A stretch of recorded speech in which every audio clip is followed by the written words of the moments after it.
Ini adalah sistem buatan Amerika yang benar-benar baru dan belum pernah terlihat beraksi sebelumnya. Dan kabarnya sangat berhasil dalam menjatuhkan drone serang jarak jauh Gerin buatan Rusia di Ukraina. Tempest. Jadi mari kita lihat lebih dekat sistem ini dan peran unik yang bisa diisinya dalam pertahanan udara anti-drone Ukraina. Ketika Rusia pertama kali menginvasi Ukraina pada Februari 2022, kendaraan udara tak berawak hanyalah aspek tambahan dalam peperangan yang digunakan terutama untuk pengintaian dan serangan jarak jauh. Namun dalam kurang dari 4 tahun, mereka telah menjadi elemen penting dalam serangan dan pertahanan Rusia maupun Ukraina. Di garis depan, drone kamikaze FPV baik yang dipandu GPS maupun serat optik mendominasi langit, membuat segala bentuk pergerakan menjadi sangat berbahaya. Dan jauh di belakang garis depan kedua negara, drone serang jarak jauh seperti keluarga amunisi berkeliaran Gerin milik Rusia dan FP1 milik Ukraina menghujani infrastruktur penting seperti pembangkit listrik dan pelabuhan. Serangan tanpa henti Rusia terhadap infrastruktur energi Ukraina dengan rudal dan Gerin telah membuat kota-kota besar seperti Kiev, Kharkiv, Dnipro, dan Odessa menjadi gelap gulita. Tanpa pemanas atau air selama waktu yang lama di tengah musim dingin yang membeku. Jadi, menghentikan pengeboman setiap malam ini menjadi sangat penting. Kini, Ukraina memiliki senjata baru yang sangat menakutkan. Pada awal Januari 2026, Pusat Komando Angkatan Udara Ukraina merilis sebuah video yang menunjukkan sistem Tempest sedang beraksi, membuktikan bahwa setidaknya satu sistem seperti itu sedang bertugas aktif di Ukraina, dengan Angkatan Udara sebagai operator yang paling mungkin. Menariknya, versi video buram dari video yang sama sudah dirilis Oktober lalu, menunjukkan sistem itu telah digunakan di Ukraina beberapa bulan sebelum penggunaannya diumumkan secara publik. Sistem Tempest yang dibuat oleh kontraktor pertahanan berbasis di Virginia, V2X, baru diperkenalkan pada bulan Oktober di pameran Association of the United States Army atau AUSA di Washington. Tidak ada pengumuman resmi mengenai pasokan sistem tersebut ke Ukraina yang dibuat oleh perusahaan atau sumber militer Amerika Serikat. Namun, fakta bahwa sistem senjata barat telah diam-diam diuji atau digunakan oleh Angkatan Bersenjata Ukraina bukanlah kasus yang terisolasi atau kontroversial. Sejak invasi Rusia dimulai, banyak perusahaan barat telah menguji prototipe dan sistem baru mereka dalam pertempuran nyata di Ukraina. Sebuah situasi yang telah berkembang dari yang awalnya bersifat ad hoc menjadi resmi. Pada Juli 2025, Klaster Inovasi Pertahanan Terkemuka Ukraina, Brave One, mengumumkan peluncuran program baru bernama Test in Ukraine yang memungkinkan perusahaan asing untuk menguji teknologi militer di medan perang. Menurut Brave One, inisiatif ini memungkinkan perusahaan dan pemerintah asing untuk menciptakan solusi bagi tantangan perang nyata sambil menerima umpan balik langsung dari personel militer dan meningkatkan produk mereka berdasarkan pengalaman tempur. Program ini juga mempermudah prosedur untuk mendapatkan izin impor peralatan dan menangani skenario praktis seperti apa yang terjadi jika peralatan uji rusak atau hancur selama uji coba di medan perang. Jadi tidak mengherankan jika sistem seperti Tempest telah diam-diam diuji coba di Ukraina seperti banyak sistem senjata lainnya. Tidak semua percobaan ini berhasil. Sebagai contoh, Ukraina baru-baru ini membatalkan pesanan baru untuk drone serang HX2 dari perusahaan rintisan pertahanan Jerman, Helsing. HX2 dirancang untuk beroperasi secara otonom, menggunakan AI untuk panduan terminal, navigasi fase tengah, dan akuisisi target visual. Namun meskipun sebelumnya telah diumumkan rencana untuk mengakuisisi hingga 6.000 unit, kabarnya drone tersebut gagal memenuhi harapan selama pengujian di garis depan oleh Resimen ke-14 Ukraina. Meskipun dibantah oleh Helsing, pasukan Ukraina melaporkan adanya masalah saat lepas landas, kurangnya fitur AI yang dijanjikan, dan kerentanan terhadap gangguan peperangan elektronik yang mengacaukan komunikasi dengan operator. Berdasarkan informasi terbatas yang tersedia tentang kinerjanya hingga saat ini, Tempest tampaknya jauh lebih efektif. Dalam rekaman yang dibagikan oleh Komando Angkatan Udara tentang sistem Tempest yang sedang beroperasi, seorang operator yang dikenal dengan nama Sandy Shorty mengatakan, "Sejauh ini kru kami telah menghancurkan 21 drone Shahad. Shahad 136 adalah drone asli Iran yang menjadi dasar adaptasi keluarga Gerin. Mesin ini mengamankan wilayah udara," ujarnya. Menambahkan bahwa kru sebelumnya dikerahkan ke timur Ukraina dan menghancurkan semua target yang mereka serang. Saya senang teknologi garis depan terbukti di medan perang. Subscribe The Military Show. Kami membongkar sistem ini saat masih berasap. Jadi, apa itu sistem Tempest dan apa yang membuatnya menjadi tawaran yang begitu menarik untuk pertahanan udara Ukraina? Singkatnya, V2X Tempest adalah kendaraan bermobilitas tinggi dengan peluncur untuk rudal AGM-114 Hellfire yang telah dioptimalkan untuk peran kontra sistem udara nirawak atau CUAS. Dipahami bahwa sistem ini menembakkan varian longbow dari rudal tersebut yang membawa hulu ledak seberat 20 pon dan menggunakan radar, bukan panduan laser, untuk melacak dan mengunci target. Sistem ini menggabungkan peluncur longbow ganda dengan radar yang ditempatkan pada sasis 4x4 yang sangat mobile, modular, dan ringan, tampaknya menggunakan Canon Maverick X3 SSV. Menurut V2X, platform bagi ini dibuat dari komponen komersial yang sudah tersedia atau COTS, memberikan kecepatan, modularitas, presisi mematikan, dan skalabilitas dalam konfigurasi ringan yang dirancang khusus untuk misi counter UAS yang ditempatkan di garis depan. Ini adalah filosofi desain yang menekankan kecepatan, kesederhanaan, dan kemampuan bertahan hidup. Sasis 4x4 berarti Tempest dapat bermanuver, melintasi medan yang berat dengan mudah, mengikuti kecepatan infanteri mekanis atau unit pasukan khusus di lingkungan yang dinamis. Profilnya yang rendah dan kelincahan yang tinggi membuatnya ideal untuk operasi tembak lalu pindah posisi dengan cepat, di mana ancaman terdeteksi dan dicegat, lalu kendaraan dengan cepat berpindah posisi sebelum musuh dapat merespons dengan tembakan balasan atau penargetan elektronik. Kemampuan tembak dan lari ini semakin ditingkatkan oleh fitur Fire and Forget pada rudal longbow yang ditembakkan oleh Tempest. Awalnya dirancang untuk helikopter serang Apache Longbow varian AH-64D dan E milik Angkatan Darat Amerika Serikat, ini adalah varian paling canggih dalam keluarga rudal Hellfire. Rudal ini dilengkapi dengan pencari radar gelombang milimeter aktif yang memungkinkan akuisisi dan penyerangan target secara mandiri dalam segala kondisi cuaca tanpa memerlukan panduan operator secara terus-menerus. Dengan jangkauan hingga 5 mil, rudal ini memungkinkan Tempest untuk menetralkan drone kelas 2 dan 3 yang lebih besar, amunisi berkeliaran, dan bahkan helikopter yang terbang rendah. Untuk menjaga sistem tetap ringkas, efisien, dan sangat terfokus, V2X memilih menggunakan satu radar Radatype dibandingkan dengan rangkaian sensor spektrum penuh. Ini sangat masuk akal mengingat profil misi sistem ini yang sangat spesifik. Meskipun radar Radatype terbatas pada satu arah saja, radar ini memberikan pelacakan target yang sangat akurat dan data pengendalian tembakan untuk sistem rudal. Kendaraan ini menjaga jejak elektronik tetap rendah agar tak terdeteksi hingga siap menyerang. Radar jenis ini tidak dimaksudkan untuk pengawasan area luas, melainkan berfungsi sebagai pusat pelibatan akhir yang menerima isyarat dari sumber eksternal dalam medan tempur berjaringan.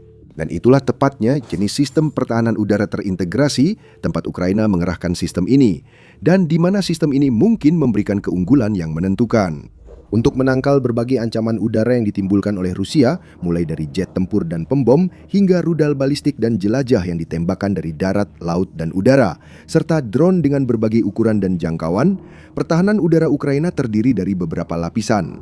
Di inti dari tembok anti-drone Ukraina, terdapat jaringan sistem deteksi, termasuk radar dan sistem thermal yang mengidentifikasi drone yang masuk, melacaknya, dan memberi peringatan kepada komponen tembok yang bertugas menembak jatuh drone tersebut.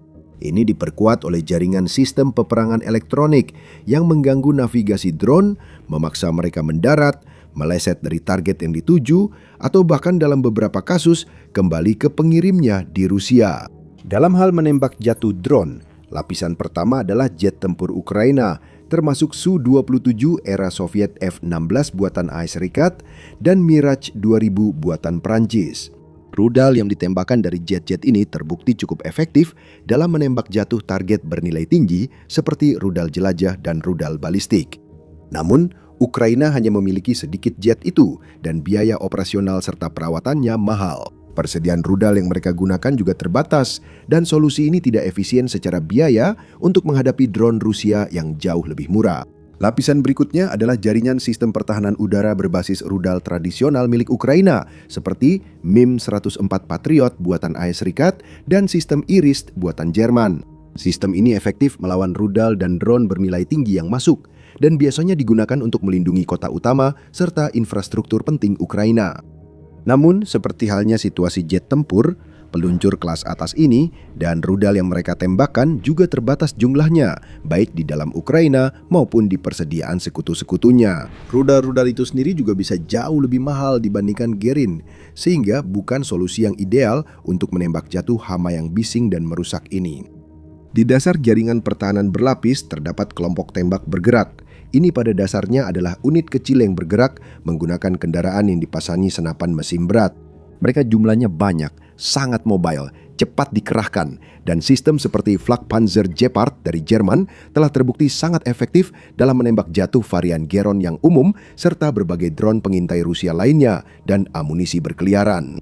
Gepard dilengkapi dengan 2 meriam otomatis Ehrlichon KDA 35 mm yang mampu menembakkan total 1.100 peluru per menit.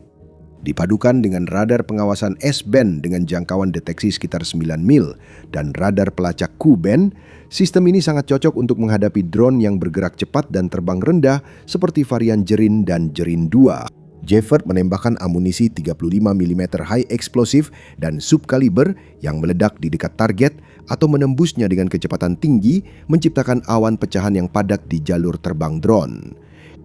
Hasilnya adalah probabilitas sangat tinggi untuk menghancurkan drone dan amunisi berkeliaran.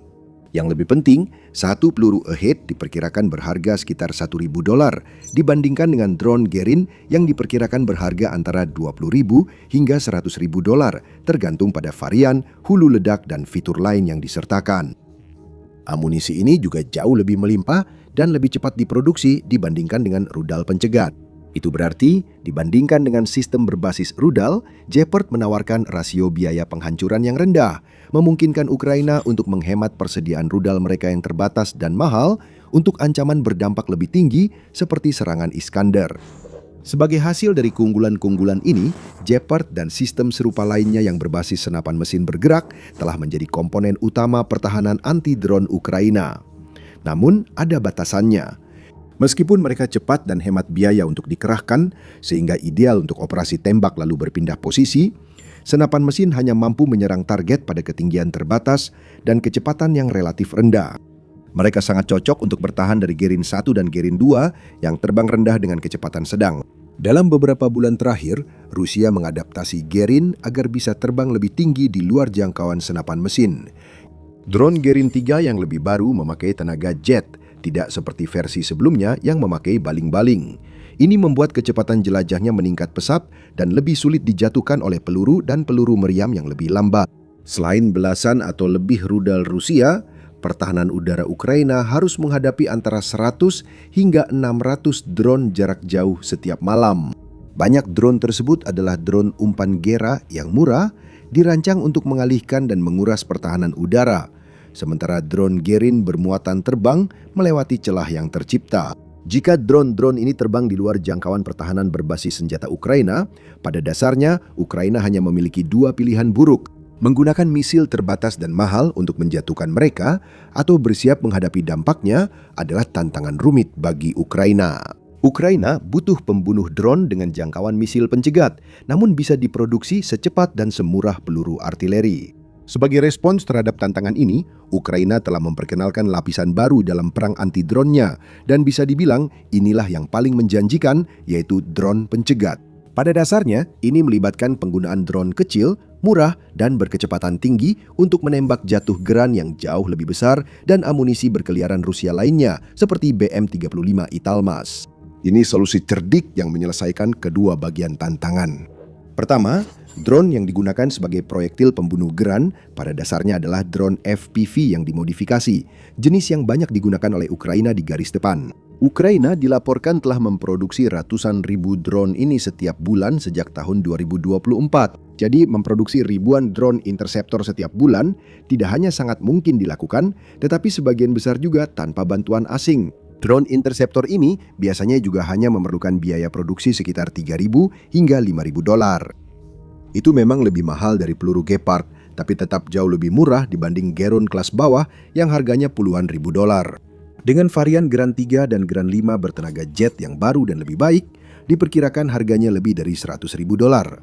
Drone interceptor murah ini benar-benar merupakan cara yang sangat efektif dari segi biaya untuk menghancurkan mereka. Bukti yang ada menunjukkan bahwa mereka juga cukup efektif, dengan tingkat keberhasilan rata-rata 68% menurut Presiden Volodymyr Zelensky. Pada bulan Juli, dia menetapkan target produksi 1.500 drone interceptor tipe FPV per hari, dan pada akhir tahun, target tersebut dilaporkan telah tercapai. Itu pencapaian mengesankan. Kemungkinan besar membuat Ukraina bisa membangun persediaan. Walau Rusia bisa memproduksi 500 Geron dan Gabera per hari, mereka biasanya hanya memakai sebagian kecilnya untuk serangan malam. Sehingga kemungkinan besar mereka juga sedang menambah stok. Jika Rusia suatu saat memutuskan untuk melancarkan serangan besar-besaran yang melibatkan ribuan Geron, seperti yang sering diprediksi namun belum pernah terjadi, persediaan besar drone pencegat akan sangat berharga. Memang, dengan begitu banyak perhatian pada drone pencegat di Ukraina, akhir-akhir ini dan mengingat perjuangan Ukraina yang sudah banyak didokumentasikan untuk secara konsisten mendapatkan sistem kelas atas dan rudal pencegat dari mitra, di mana posisi Tempest dalam matriks pertahanan udaranya.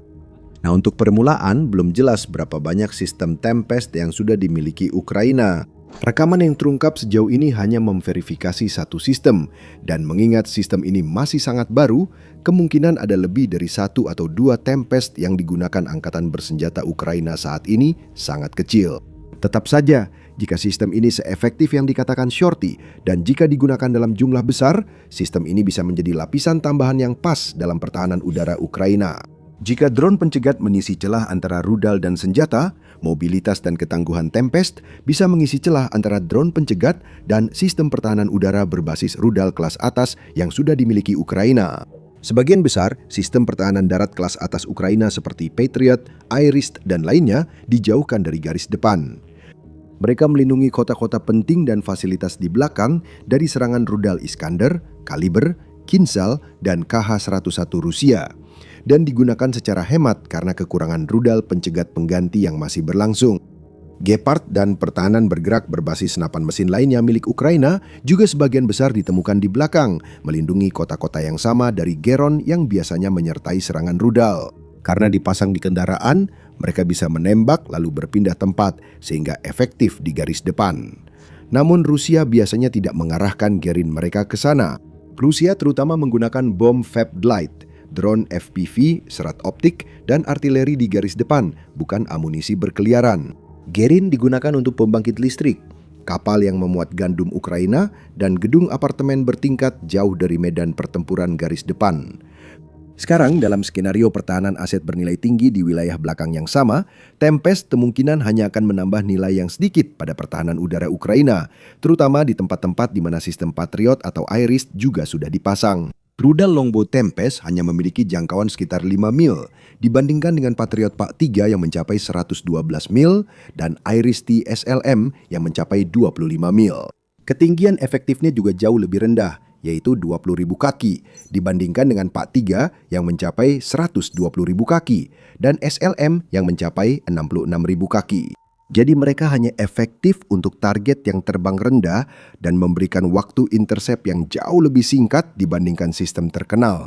Namun, dengan harga kurang dari $150.000 per unit, Longbow 2 hingga 4 kali lebih murah dibandingkan rudal SLM dan jauh-jauh lebih murah dibandingkan Pak 3 yang harganya antara 4 hingga 70 juta dolar per unit. Kemungkinan juga ada persediaan besar rudal Hellfire yang tersedia untuk digunakan bersama Tempest. Pada tahun 2021, lebih dari 87.000 Hellfire dari semua varian telah diproduksi, dengan perkiraan sekitar 10.000 hingga 14.000 diantaranya adalah AGM-114L Longbow secara khusus, dan banyak dari rudal tersebut tampaknya belum digunakan. Namun dengan adanya Gepard yang lebih hemat biaya dan drone pencegat juga digunakan untuk menargetkan geran yang terbang rendah, sulit untuk membenarkan penyebaran massal Tempest di area belakang. Namun di garis depan dan sekitarnya, Tempest dapat memberi keunggulan bagi Ukraina, sistem pertahanan udara berbasis rudal yang cepat dikerahkan di mana saja, menembak lalu menghilang sebelum Rusia menyadarinya. Peluncur rudal dipasang di kedua sisi atap kendaraan, memberikan Tempest platform penembakan yang seimbang dan tinggi dengan sudut tembak yang luas. Rudal Longbow adalah tipe fire and forget, sehingga setelah diluncurkan, kendaraan tak perlu terhubung lagi, dan waktu operator terekspos jauh lebih singkat. Mereka dapat mundur hampir seketika setelah peluncuran, lalu segera mengisi ulang dan dikerahkan kembali, menjadikan Tempest sangat ideal untuk operasi cepat masuk keluar yang penting di medan perang. Selain mobilitas yang diberikan oleh sasis 4x4-nya bobot ringan, Tempest juga membuatnya cocok untuk digunakan di garis depan. Tempest dapat dikendarai ke lokasi, dikerahkan dari pesawat angkut, dipindahkan dengan logistik ringan, dan dipelihara dengan suku cadang komersial. Jika semuanya digabungkan, Anda bisa melihat bagaimana armada yang terdiri dari beberapa lusin, atau lebih baik lagi 100 unit Tempest yang tersebar di garis depan, dapat memberikan perbedaan besar bagi Ukraina. Mereka akan memberi Ukraina sistem pertahanan udara rudal di garis depan sehingga dapat menghadapi geran lebih dekat ke garis depan dan lebih jauh dari target akhir. Kemampuan longbow untuk menyerang target di darat maupun drone secara presisi berarti Tempest secara bersamaan akan memberikan Ukraina opsi seperti HIMARS dengan jangkauan yang lebih kecil dan daya hancur yang lebih rendah, tetapi jauh lebih mudah bergerak dan biaya penggantiannya lebih rendah. Seperti semua sistem senjata, tentu saja ada beberapa keterbatasan pada Tempest, atau setidaknya pada versi awalnya yang diketahui saat ini. Bidang pandang radar yang sempit membuat radar ini bergantung pada jaringan sensor lebih luas untuk peringatan dini dan data target. Artinya, sistem ini tidak sepenuhnya mandiri, sehingga bisa menjadi kelemahan. Selain itu, muatan dua rudal Tempest berarti sistem ini memiliki kapasitas terbatas untuk merespons serangan drone secara berkelompok, kecuali jika dikerahkan dalam jumlah banyak atau dipasangkan dengan sistem pendukung tambahan. Namun, di era baru peperangan udara yang terdesentralisasi dan bergerak cepat, keterbatasan ini sebaiknya dipandang lebih sebagai kendala taktis daripada kelemahan strategis pada saat ini. Tidak diragukan lagi, seperti banyak sistem senjata lainnya, kemampuan Tempest saat ini akan disempurnakan dan ditingkatkan berkat pengalaman tempur yang diperoleh di Ukraina. Jika Tempest memenuhi janji awalnya sebagai pembunuh Geron, kita bisa berharap Tempest akan digunakan lebih luas, baik di Ukraina maupun kemungkinan oleh Angkatan Darat Amerika juga. Perang di Ukraina dan sekarang di Teluk Persia telah menghancurkan banyak aturan pelibatan yang lazim. Semua pihak dalam konflik ini memanfaatkan drone secara luar biasa, baik di garis depan maupun untuk serangan jauh di belakang garis depan. Sebuah perlombaan senjata besar-besaran pun terjadi, dengan negara-negara di seluruh dunia berlomba-lomba mengembangkan drone serang yang paling mematikan, dapat diskalakan, dan hemat biaya dengan urgensi yang sangat tinggi. Pada saat yang sama, perlombaan senjata yang sama pentingnya juga muncul di bidang teknologi penangkal drone, juga dikenal sebagai solusi CUAS. Upaya penangkal drone mencakup berbagai macam, mulai dari senjata jaring genggam yang murah hingga sistem rudal canggih yang harganya mencapai ratusan juta dolar. Namun sekarang, raksasa Swedia Saab telah menciptakan konsep unik yang telah terbukti di lapangan dan mungkin saja akan mengubah seluruh pendekatan NATO terhadap peperangan anti-drone. Loki. Mari kita bahas lebih dekat sistem Loki, keunggulannya sebagai konsep inovatif, dan dampaknya dalam mengubah peperangan drone secara permanen. Sekarang, JWS telah menjadi bisnis besar. Serangkaian pelanggaran drone ke wilayah udara Eropa pada pertengahan hingga akhir 2025 mengungkapkan betapa tidak siapnya sebagian besar Eropa terhadap jenis serangan oleh kawanan drone yang harus terus-menerus dihadapi oleh Ukraina dan semakin sering juga oleh Rusia. Sistem pertahanan udara berbasis rudal tradisional seperti MIM-104 Patriot dan IRIS-T telah terbukti efektif dalam menembak jatuh drone jarak jauh seperti varian Shahid Joran milik Rusia. Efektif, tapi tidak efisien dari segi biaya. Sangat tidak masuk akal menggunakan rudal pencegat bernilai jutaan dolar untuk menembak jatuh drone yang harganya hanya puluhan ribu. Apalagi ketika drone bisa diproduksi ratusan unit per hari, sementara rudal pencegat hanya diproduksi ratusan unit per tahun. Jadi perlombaan untuk mengembangkan solusi CUAS pun dimulai. Sekarang, antara tahun 2026 dan 2030, anggota NATO dan sekutu dekatnya diperkirakan akan menghabiskan lebih dari 210 miliar dolar untuk kemampuan pertahanan udara dan rudal. Sebagian besar dari dana itu akan dialokasikan untuk sistem kelas atas seperti Patriot, IRIS-T, dan sistem SAMP. Perlindungan dari ancaman kelas atas seperti rudal jelajah dan rudal balistik Rusia maupun Iran tetap sangat penting. Namun, miliaran dolar juga mengalir ke sistem pertahanan udara yang secara khusus difokuskan pada drone, terutama sistem yang menawarkan rasio biaya penghancuran yang masuk akal dan mudah diproduksi dalam jumlah besar serta dengan cepat. Direktori Sistem Counter UAS Global Airspace 2026 terbaru mencatat lebih dari 1.000 sistem CUAS dari lebih dari 550 perusahaan yang sedang dikembangkan atau sudah diproduksi di seluruh dunia.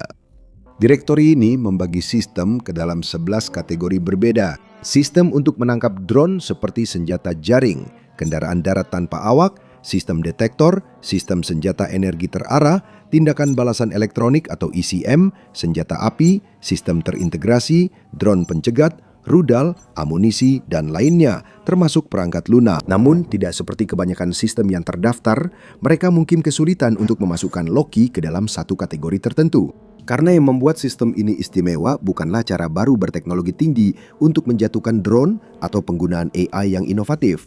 Justru, keindahannya terletak pada cara pragmatis menggabungkan komponen yang sudah ada dan melimpah untuk menciptakan sistem yang sangat efektif dan hemat biaya. Saab tidak berusaha menciptakan ulang yang sudah ada karena tidak perlu. Para insinyur melihat komponen yang awalnya untuk tujuan berbeda di rak mereka dan sadar bahwa mereka sudah punya semua yang diperlukan untuk membuat pembasmi drone terbaik. Langkah ini membuat perancang CUAS di dunia berpikir, mengapa kita tidak bisa melakukan itu? Atau saya juga ingin. Fakta bahwa Saab menawarkan solusi pragmatis dan inovatif untuk masalah militer mendesak seharusnya tak mengejutkan bagi pengamat berpengalaman kompleks industri militer global. Mereka sudah melakukannya selama puluhan tahun. Perusahaan ini yang namanya merupakan singkatan dari Svenska Aeroplan Aktiebolaget atau Swedish Aeroplane Corporation didirikan pada tahun 1937. Perusahaan ini kemudian menjadi perusahaan industri pertahanan terbesar di Swedia dengan kapitalisasi pasar lebih dari 35 miliar dolar. Ini adalah perusahaan paling penting di negara tersebut dalam hal skala, inovasi teknologi, dan kepentingan strategis. Selama bertahun-tahun, Saab secara konsisten menghadirkan beragam senjata yang sangat diminati di seluruh dunia karena kualitas, kepraktisan, dan keandalannya. Yang paling terkenal diantaranya mungkin adalah jet tempur ikonik JAS 39 Gripen, senjata anti-tank AT-4, rudal anti-kapal RBS-15, drone laut penjinak ranjau Double Eagle, senapan tanpa tolak balik Carl Gustav M4, stasiun senjata kendali jarak jauh Trackfire, dan sistem radar Giraffe. Dan dua item terakhir dalam daftar itu sekarang digabungkan dalam sistem baru bernama Loki. Loki pertama kali diperkenalkan pada Februari 2025 hasil kolaborasi antara Angkatan Udara Swedia, Administrasi Material Pertahanan Swedia atau FMV, Saab, dan mitra lainnya. Sistem ini mengintegrasikan teknologi yang ada ke dalam sistem modular yang bisa dirakit dalam berbagai konfigurasi mirip Lego. Sistem ini mengintegrasikan radar mobile Giraffe 1X milik Saab dengan stasiun senjata kendali jarak jauh Trackfire yang dipersenjatai dengan senapan mesin berat dan sedang serta komponen peperangan elektronik. Itu berarti sistem ini dapat melacak baik target fisik maupun sinyal di spektrum elektromagnetik, memberikan deteksi dini sekaligus berbagai opsi untuk menetralkan ancaman. Karena desainnya yang modular, perlengkapan lain seperti senjata energi terarah misalnya, bisa saja dipasangkan dengan relatif mudah di masa depan. Akan dibahas lebih lanjut tentang hal itu nanti. Saat ini, komponen sistem ini sudah banyak digunakan di negara-negara anggota NATO dan di luar itu, sehingga mengurangi masalah interoperabilitas serta mempercepat pelatihan operator, contohnya radarnya. Keluarga radar Giraffe mulai dikembangkan pada tahun 1970-an, dengan sistem pertama dikirimkan pada tahun 1977. Radar ini awalnya dikembangkan bersamaan dengan rudal permukaan ke udara RBS-70. Radar Giraffe generasi awal merupakan sistem mekanis 2D dan 3D pulse Doppler yang beroperasi di pita GH dan dirancang untuk mendeteksi pesawat terbang rendah di lingkungan yang penuh gangguan. Seiring waktu, keluarga radar ini berkembang menjadi sistem digital canggih yang berpuncak pada Giraffe Agile Multibeam atau AMB. AMB adalah radar array yang dipindai secara elektronik pasif 3D atau radar PESA yang telah diekspor secara luas dan digunakan baik di darat maupun laut dengan nama Sea Giraffe untuk penggunaan di laut. Namun lompatan besar sebenarnya terjadi pada Mei 2014 ketika Saab memperkenalkan Giraffe 1X, varian yang digunakan di Loki. Mungkin sebagai respon terhadap berkembangnya bidang peperangan drone. Radar X-band Active Electronically Scan Array yang ringkas ini menandai pergeseran menuju mobilitas, penyebaran cepat, dan kemampuan multi-role. Array ESA memungkinkan radar untuk mengarahkan sinarnya secara elektronik, bukan secara mekanis. Artinya, pemindaian lebih cepat, keandalan lebih baik, dan bisa melacak beberapa target sekaligus. Radar ESA juga menyediakan pelacakan 3 dimensi. Artinya radar ini dapat menentukan jarak, arah, dan ketinggian target.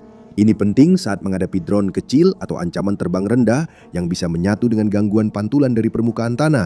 Selain itu, pemrosesan sinyal canggih memungkinkan sistem membedakan target nyata dari burung, medan, dan efek cuaca sehingga meningkatkan akurasi deteksi di lingkungan yang padat. Hasilnya, Giraffe 1X menawarkan cakupan 360 derajat dengan pemindaian volume penuh setiap detik. Radar ini cukup sensitif untuk mendeteksi target rendah, lambat, kecil, atau LSS, seperti drone di atas sistem counter RAM-nya. Itu termasuk roket, artileri, dan mortir, serta fungsi deteksi dan peringatan.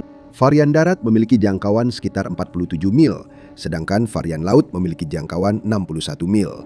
Baru-baru ini, set deployment Giraffe 1X ditambahkan pada tahun 2023, meningkatkan kemudahan transportasi dan kesiapan. Dan pada tahun 2024, modul radar kompak diperkenalkan, memungkinkan antena dapat dilipat ke dalam cangkangnya hanya dengan menekan sebuah tombol. Dengan total berat sistem di bawah 150 kg, sistem ini dapat dengan mudah dipasang pada kendaraan ringan, tiang, atau atap untuk memberikan pengawasan udara dan permukaan secara bersamaan.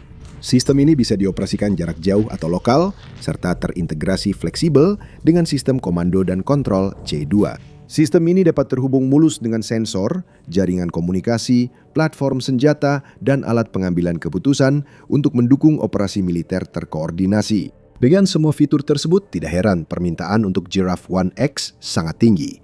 Amerika Serikat, Swedia, Latvia, dan Inggris semuanya sedang membeli sistem ini, baik untuk digunakan pada kendaraan ringan, unit taktis, lokasi tetap, atau diintegrasikan ke dalam platform angkatan laut. Sekarang, ini juga menjadi mata dan telinga Loki. Itu sangat masuk akal. Karakteristik Giraffe sangat cocok untuk platform CUAS modular dan mobile seperti Loki. Dengan tingginya permintaan dari dalam dan luar negeri untuk berbagai varian Giraffe selama hampir setengah abad, lini produksi Saab berjalan lancar dan persediaannya pun memadai. Dari sudut pandang Saab, untuk Loki, Giraffe pada dasarnya adalah solusi siap pakai. Dan kurang lebih ceritanya sama dengan sistem senjata yang menembak ke target yang diidentifikasi oleh Giraffe. Trackfire Remote Weapon Station atau RWS. Seperti Giraffe, pemilihannya juga merupakan keputusan yang cukup mudah bagi Saab.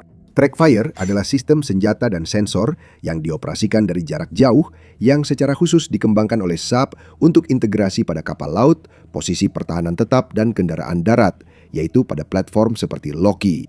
Sistem ini secara resmi diluncurkan pada Expo DSEI 2007 di London dan mulai digunakan pada tahun 2012 oleh Angkatan Laut Finlandia sebagai penempatan besar pertamanya. Setelah itu, pada tahun 2017, kontrak dengan FMV yang telah disebutkan sebelumnya membuat Trackfire diintegrasikan secara domestik ke dalam Combat Boat 90 dan platform Angkatan Laut lainnya. Setidaknya 26 kapal tersebut akhirnya berada di Ukraina. Sejak tahun 2022, Swedia telah mengirimkan 21 paket bantuan militer langsung ke Ukraina dengan nilai fantastis sebesar 11,3 miliar dolar. Termasuk di dalamnya adalah sumbangan sistem senjata canggih seperti artileri Archer, tank Stridsvagner 122, sistem pertahanan udara, dan kapal CB-90 seperti Trackfire RWS. 10 unit CB-90 dikirimkan ke Ukraina pada Februari 2024 dan 16 unit lagi pada Januari 2025. Ternyata, integrasi Trackfire tersebut adalah beberapa yang terakhir dari konfigurasi lama sistem tersebut. Konfigurasi baru yang tidak diragukan lagi sangat dipengaruhi oleh pengalaman Ukraina selama perang akan segera diperkenalkan. Trackfire Ares juga diperkenalkan di DSEI, meskipun kali ini pada edisi 2025. Ini dirancang khusus untuk operasi cuas dan sangat cocok untuk Loki. Dioptimalkan untuk presisi tinggi dan perlindungan kru saat menembak dalam keadaan bergerak. Sistem ini mendukung rotasi azimut 360 derajat dengan elevasi dari minus 20 derajat hingga plus 55 derajat. Sekarang, spesifikasi itu sebenarnya tidak terlalu mengesankan dibandingkan dengan sistem RWS pesaing yang biasanya juga memiliki azimut 360 derajat. Varian Angkatan Laut dari Kongsberg Protector RWS dan Hanwha Defense Naval RWS Korea memiliki sudut turun yang sama, yaitu minus 20 derajat, tetapi elevasinya sedikit lebih tinggi, yaitu plus 60 derajat. Varian Rheinmetall RMG30 RWS biasanya menawarkan elevasi dari minus 15 derajat hingga plus 60 derajat. Dan Aselsan Stamp Naval RWS dari Turki mengungguli semuanya dengan rentang dari minus 15 derajat hingga plus 55 derajat. Itu adalah informasi umum di saluran YouTube bertema militer. Di The Military Show, kami menyajikan cerita lebih mendalam, bukan sekedar berita utama. Pastikan berlangganan The Military Show agar tidak ketinggalan. Jadi, Trackfire mungkin sedikit kalah dibandingkan beberapa pesaingnya, tapi apa yang kurang dari segi rentang gerak lebih dari cukup ditebus dengan presisi. Ini dilengkapi dengan garis bidik independen yang benar-benar distabilkan atau disingkat silos. Itu berarti modul sensor yang distabilkan secara independen terlepas dari sumbu senjata dan dengan demikian terisolasi dari efek recoil senjata. Itu memungkinkan operator mempertahankan bidikan pada target sehingga waktu akuisisi target jauh berkurang.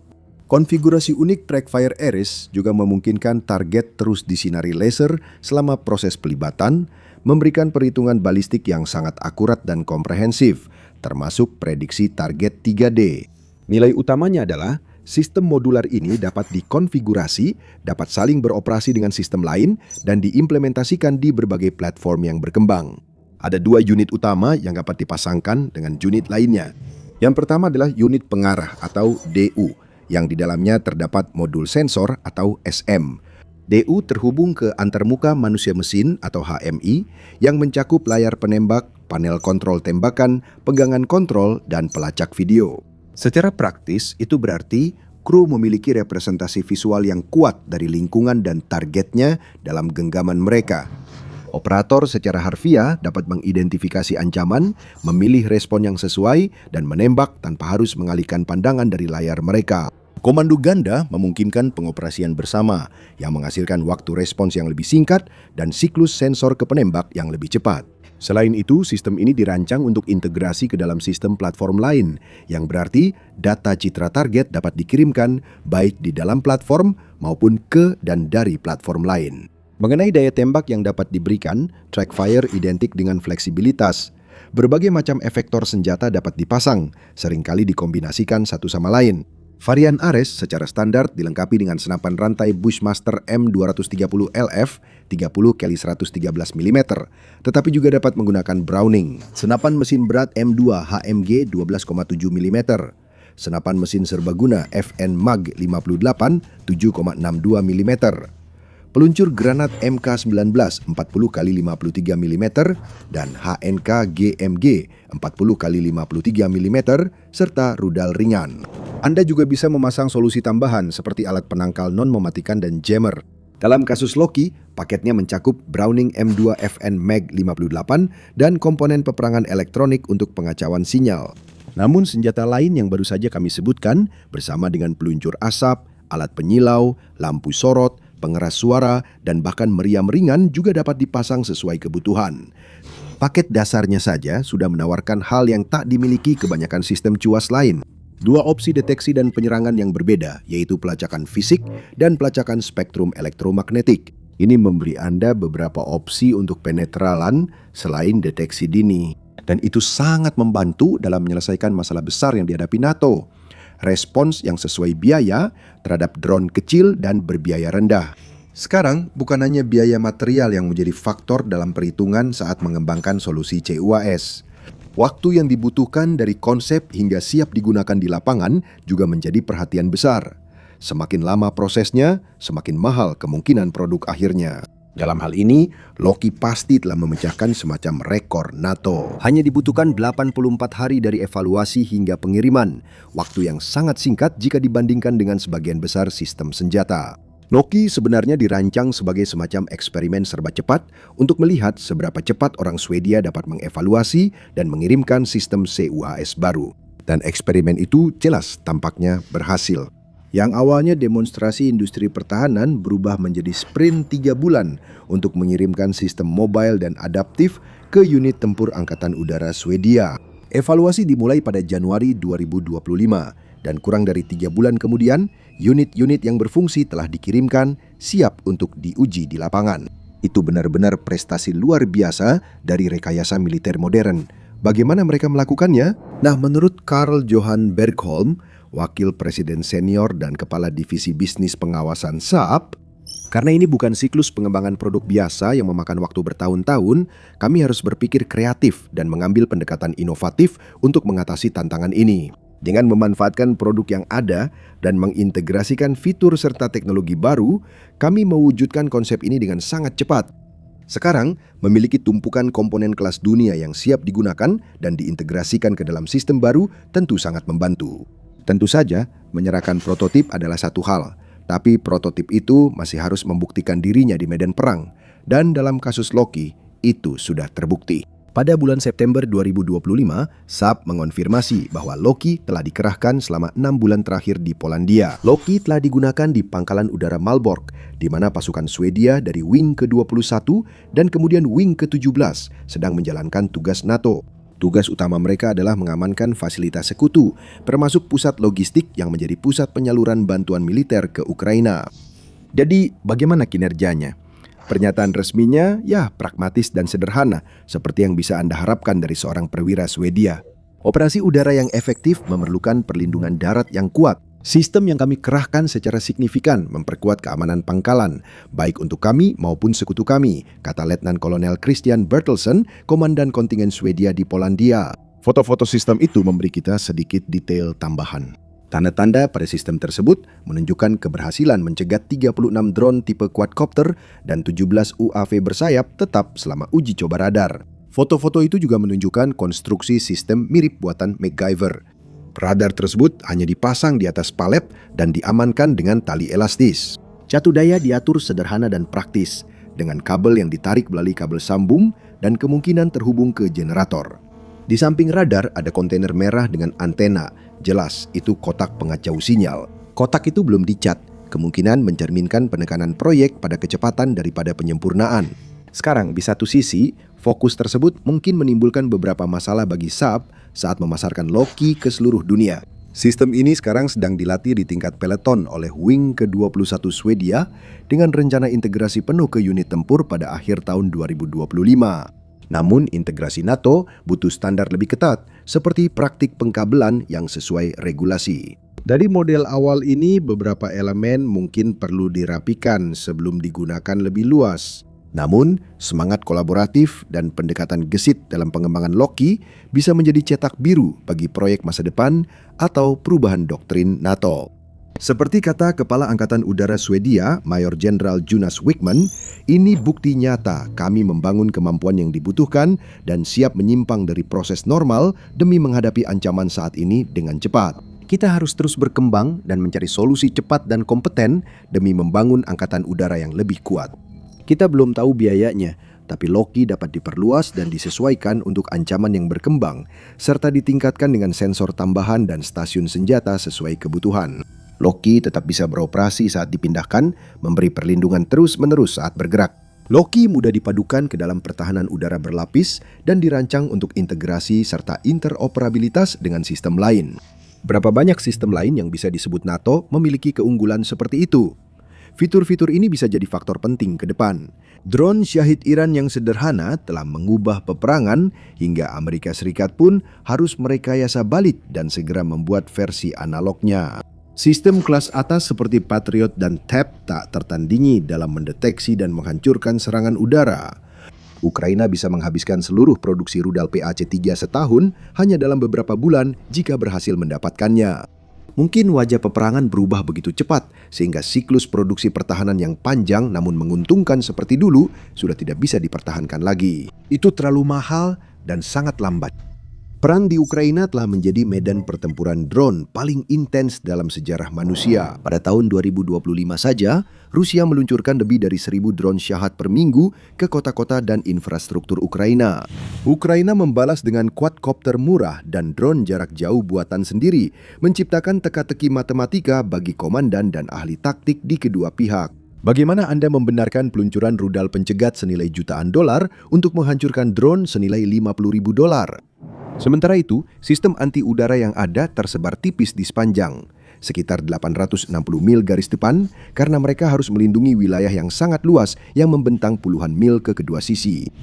Namun dalam 4 tahun perang, Ukraina berhasil menciptakan solusi inovatif untuk masalah matematika ini. Dan jika laporan awal itu akurat, yang terbaru mungkin saja menjadi jawaban paling elegan yang pernah ditemukan Ukraina untuk masalah drone. Sebuah senjata laser bernama Sunray. Pada 10 Februari 2026, The Atlantic menerbitkan sebuah laporan yang menggambarkan demonstrasi lapangan dari sebuah senjata yang telah dibangun secara diam-diam oleh tentara dan insinyur Ukraina selama 2 tahun. Lalu tepat 1 bulan kemudian, pada 10 Maret, jurnalis Ukraina Andriy Saprienko merilis rekaman pertempuran yang tampaknya menunjukkan senjata tidak biasa sedang digunakan terhadap target Rusia sungguhan di lapangan. Senjata tersebut yang menggunakan energi terarah tampaknya dapat memotong kabel serat optik yang menghubungkan drone Rusia dengan operatornya dan membuatnya kehilangan kendali tanpa satupun tembakan dilepaskan. Rekaman yang direkam drone militer Rusia itu memperlihatkan sinar mirip bola bercahaya melayang di udara, meski sebagian besar efeknya karena sudut kamera dan pantulan cahaya. Bagi sebagian orang, itu tampak seperti dari fiksi ilmiah, padahal sebenarnya itu adalah sinar laser terarah yang sederhana tapi kuat. Jadi mari kita bahas senjata baru yang menjanjikan ini dengan apa yang kita ketahui dan apa yang bisa kita simpulkan dari rekaman dan data yang ada. Sunray secara teknis adalah senjata laser ketiga yang dikonfirmasi secara publik yang telah dikembangkan Ukraina sejak dimulainya invasi skala penuh pada Februari 2022. Yang pertama adalah Trizoom, kata Ukraina untuk Trisula, yang dikonfirmasi oleh pasukan sistem tak berawak negara itu pada awal 2025, mampu menyerang target udara pada ketinggian di atas 2 km. Yang kedua adalah Slimby, sebuah sistem yang spesifikasi teknisnya juga dibagikan secara publik oleh Kementerian Pertahanan Ukraina saat diperkenalkan. Kedua program tersebut diungkapkan dengan detail yang cukup lengkap, termasuk daya keluaran dan jangkauan efektifnya. Namun sebaliknya, pengungkapan Sunray nyaris tanpa sorotan dan sebagian besar informasinya tetap dirahasiakan. Tidak ada angka pasti mengenai daya maksimum, jangkauan maksimum yang diumumkan, atau data kinerja sebenarnya di lapangan. Kurangnya informasi itu sangat penting dan kita akan kembali membahas mengapa hal itu penting. Yang telah diungkapkan adalah bentuk fisik senjatanya, dan itu sangat jauh dari gambaran senjata energi seperti laser yang biasa Anda lihat di film. Tidak ada alat besar yang menjulang. Tidak ada generator sebesar truk. Tidak ada tim teknisi di bunker yang diperkuat yang memantau konsol yang menyala. Menurut deskripsi senjata tersebut di The Atlantic, Sunray menyerupai teleskop amatir dengan sepasang kamera yang dipasang di sisinya. Seluruh sistem ini muat dengan nyaman di bagasi mobil standar. Selama demonstrasi, alat ini dioperasikan dari kap mobil pickup. Saat senjata ditembakkan atau perintah menembak diberikan, drone yang melayang ratusan yard jauhnya langsung terbakar dan jatuh dari langit dalam lengkungan api hanya dalam beberapa detik. Senjata itu sendiri praktis tidak bersuara dan tidak aktif tanpa amunisi untuk digunakan. Detail terakhir itu patut dicatat karena hal itu menyentuh inti alasan mengapa senjata laser menarik begitu banyak perhatian saat Ukraina mencari cara untuk bertahan di era drone. Setiap kali peluncuran rudal pencegat dilakukan, itu selalu membutuhkan biaya. Setiap pencegat itu sendiri adalah rudal kecil yang harus diproduksi, dibeli, dan diuji.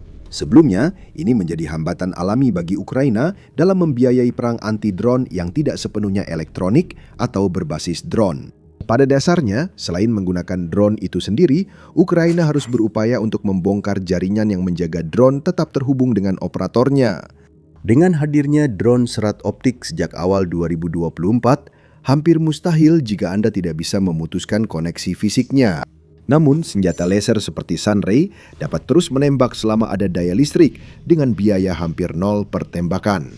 Dalam waktu yang sama yang dibutuhkan untuk mengerahkan satu rudal pencegat Patriot, sistem laser secara teori bisa saja sudah menyerang ratusan target. Dan rudal Patriot sendiri harganya ratusan ribu dolar dan hanya berguna untuk melawan pesawat atau rudal jelajah berkekuatan tinggi yang sebenarnya tidak dikirimkan Rusia ke Ukraina. Perhitungan ekonomi itu sangat menarik dalam konflik yang ditandai dengan pengikisan kapasitas industri.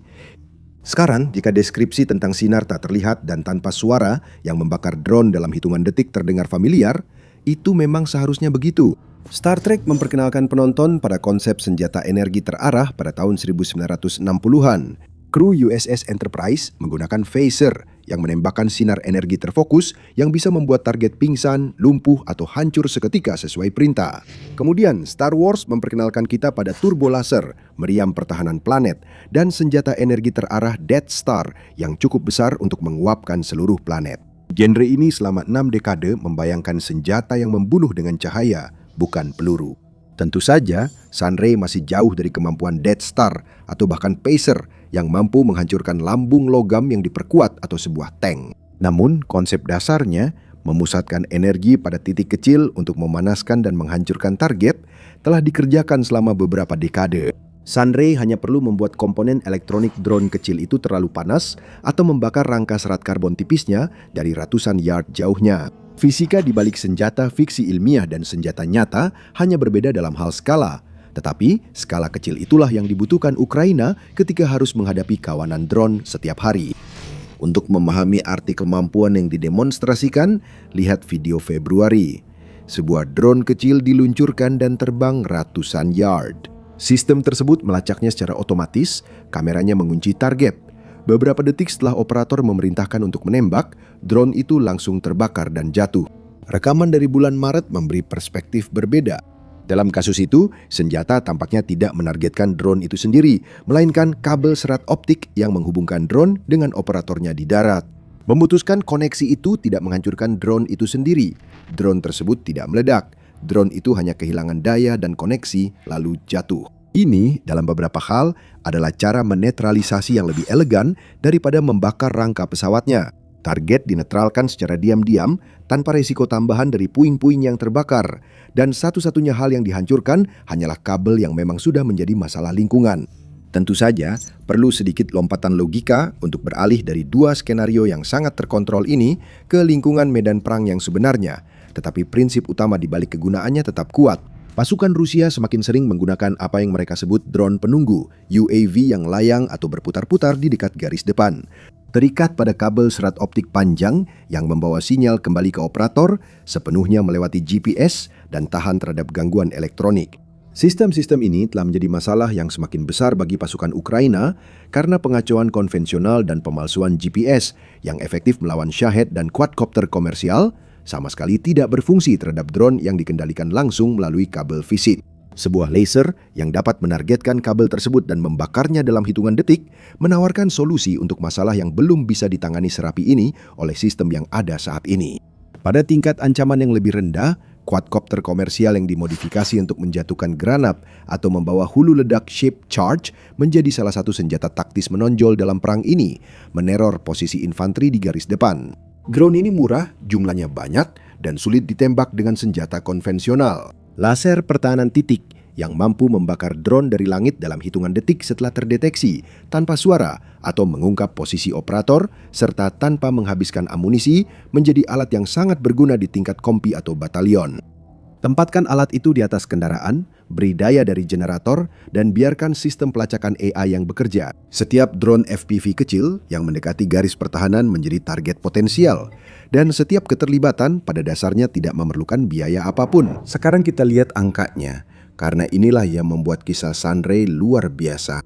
Laporan tersebut menyebutkan bahwa Sunray telah dikembangkan selama kurang lebih 2 tahun, dengan beberapa perkiraan bahwa prototipnya menelan biaya beberapa juta dolar. Biaya per unit model produksi diperkirakan beberapa ratus ribu dolar. Perbandingan terdekat adalah sistem Helios milik Angkatan Laut Amerika Serikat, singkatan dari High Energy Laser with Integrated Optical Dazzler and Surveillance. Helios dikembangkan oleh Lockheed Martin berdasarkan kontrak yang ditandatangani pada tahun 2018 senilai 154 juta dolar. Itu hanya biaya kontrak pengembangan, bukan biaya per unit untuk memasang sistem di seluruh armada. Beberapa analisis terhadap keseluruhan program Helios, termasuk opsi dan pekerjaan lanjutan, memperkirakan total potensialnya mendekati 1 miliar dolar. Sistem Amerika sangat mengesankan dan beroperasi pada tingkat daya yang hampir pasti tidak bisa ditandingi prototip Ukraina. Namun untuk misi spesifik yang perlu dicapai Ukraina, seperti menjatuhkan drone kecil dari langit di dekat garis depan, sistem Ukraina kemungkinan jauh lebih hemat biaya. Perhitungan biaya itu menjadi semakin mencolok ketika Anda membandingkan Sunray dengan perkembangan senjata laser berenergi tinggi yang lebih luas di barat pada tahun 2025. Rheinmetall dan MBDA dari Jerman telah mengembangkan demonstrator laser di atas kapal setidaknya sejak tahun 2019. Pada awal tahun 2026, program tersebut telah menyelesaikan 1 tahun uji coba di laut dan lebih dari 100 uji tembak langsung. Namun komite anggarannya sudah mulai mengkhawatirkan perkiraan biaya sebesar 462 juta euro atau sekitar 548 juta dolar dengan kurs saat ini hanya untuk tahap demonstrator saja. Sementara itu, perusahaan Australia Electro-Optic Systems menawarkan senjata laser Apollo 100 kW yang mendapatkan kontrak ekspor pertama yang diketahui untuk sistem laser sejenis pada bulan Agustus lalu dengan Belanda sebagai pembelinya. Ini adalah sistem yang matang dan kuat, dibangun sesuai standar ketat program pengadaan Barat dengan persyaratan keandalan, interoperabilitas, dan umur panjang yang secara signifikan menambah biaya serta waktu pengembangannya. Jika ingin melihat sistem dari Barat, berlanggananlah The Military Show. Kami mengunggah video harian tentang kemajuan teknologi militer. Sebaliknya, Sunray Ukraina sedang menempati ceruk tersendiri. Senjata murah yang dapat dikerahkan dalam jumlah besar, dapat dibangun dengan cepat dalam kondisi perang, dan efektif melawan ancaman drone tertentu yang membunuh tentara di garis depan. Jika Ukraina pada akhirnya dapat memproduksi Sunray dalam skala besar, dan itu masih sangat belum pasti, implikasi strategisnya bisa sangat signifikan. Pertahanan udara modern di Ukraina dibangun dengan sistem berlapis. Sistem jarak jauh seperti Patriot menangani rudal balistik dan rudal jelajah. Sistem jarak menengah menangani serangan pada jarak menengah. Di tingkat terdekat, tim infanteri dengan senapan mesin, perlengkapan perang elektronik, dan jaring penangkap drone rakitan menangani ancaman kawanan yang lolos dari pertahanan lain. Sunray dapat diposisikan di lapisan jarak dekat sebagai aset pertahanan titik yang senyap dan tanpa amunisi, sehingga tidak menguras stok rudal yang selalu susah payah diisi ulang oleh Ukraina. Model produksi yang dihargai beberapa ratus ribu dolar bisa membuat senjata ini tersedia untuk penyebaran luas di posisi brigade dan batalion. Bahkan dalam jumlah sedang, jaringan unit Sunray yang tersebar di sepanjang garis kontak akan menjadi peningkatan signifikan dalam pertahanan drone jarak dekat Ukraina. Dan hal itu bisa dilakukan tanpa menambah biaya rudal pencegat yang selama ini menjadi salah satu tekanan finansial utama dalam perang. Jalur pengembangan Sunray juga agak unik. Ini menggambarkan pola yang berulang kali muncul dalam kisah inovasi Ukraina selama masa perang. Program ini kabarnya dimulai sekitar 2 tahun sebelum pengungkapan publik pada Februari 2026. Garis waktu tersebut menempatkan asal-usulnya pada awal 2024, sebuah periode ketika Rusia secara dramatis meningkatkan kampanye syahednya dan cadangan pertahanan udara Ukraina sudah berada di bawah tekanan berat. Para insinyur yang membangun Sunray tidak memiliki kemewahan fase pengembangan bertahun-tahun. Proses lelang manufaktur, putaran diskusi otorisasi kongres, atau pengujian selama 1 dekade. Mereka mengidentifikasi kebutuhan, membangun, lalu terus menyempurnakannya, hingga memiliki sesuatu yang cukup mumpuni untuk didemonstrasikan kepada jurnalis dari salah satu publikasi terkemuka dunia. Bandingkan itu dengan bagaimana program energi terarah serupa dijalankan di Barat.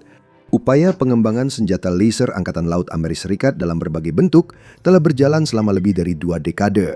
Demonstrator laser kapal Jerman telah dikembangkan setidaknya selama 6 tahun dan masih belum mencapai tahap operasional. Program Dragonfire Inggris yang berhasil mendemonstrasikan senjata lasernya sendiri dalam serangkaian uji coba tahun 2024 telah dikembangkan sejak tahun 2017. Barat punya sistem pengadaan pertahanan yang lebih lambat, dibuat untuk meminimalkan risiko, memastikan interoperabilitas di struktur kompleks, dan menghadirkan senjata yang dipakai hingga 30 tahun. Namun, hal itu praktis tidak sejalan dengan kecepatan ancaman drone yang terus berkembang di Ukraina. Pada saat senjata energi terarah buatan Barat menyelesaikan siklus pengembangan standarnya, para insinyur drone Rusia sudah akan memperkenalkan 2 atau 3 generasi peningkatan desain. Ukraina tak bisa menunggu segalanya sempurna. Ukraina butuh yang cukup baik sekarang dan cukup banyak untuk membuat perbedaan. Inilah budaya yang justru menghasilkan beberapa kemajuan besar di Ukraina dan memungkinkannya bertahan menghadapi ketertinggalan jumlah yang signifikan. Industri pertahanan Ukraina di masa perang tidak mengutamakan umur panjang, interoperabilitas, atau kenyamanan petugas pengadaan. Industri ini memprioritaskan agar sesuatu yang berfungsi cepat digunakan di medan perang sebelum gelombang syahad berikutnya. Namun, sistem ini masih memiliki beberapa kemungkinan masalah. Demonstrasi itu menunjukkan drone kecil dihancurkan, dan rekaman pawai itu mengisyaratkan kemampuan memotong kabel pada jarak yang serupa. Namun, tidak satupun dari ini memberikan data yang dibutuhkan untuk menjawab pertanyaan-pertanyaan yang benar-benar penting untuk perencanaan pertahanan udara. Berapa jangkauan efektif maksimum sistem ini? Kelas daya apa yang digunakan sistem ini? Bagaimana performanya saat kabut, hujan, debu, atau asap yang sering terjadi di medan perang Ukraina?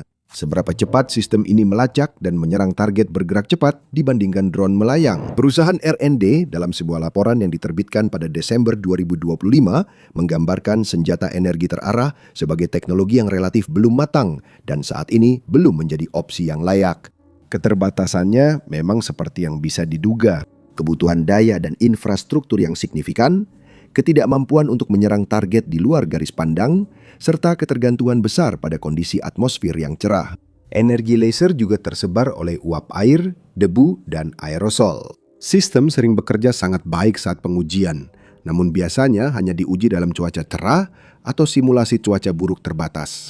Dalam situasi nyata, sulit untuk mengetahui bagaimana sistem itu benar-benar akan berperilaku. Lalu ada batasan mendasar yang ditetapkan oleh fisika kerapatan daya.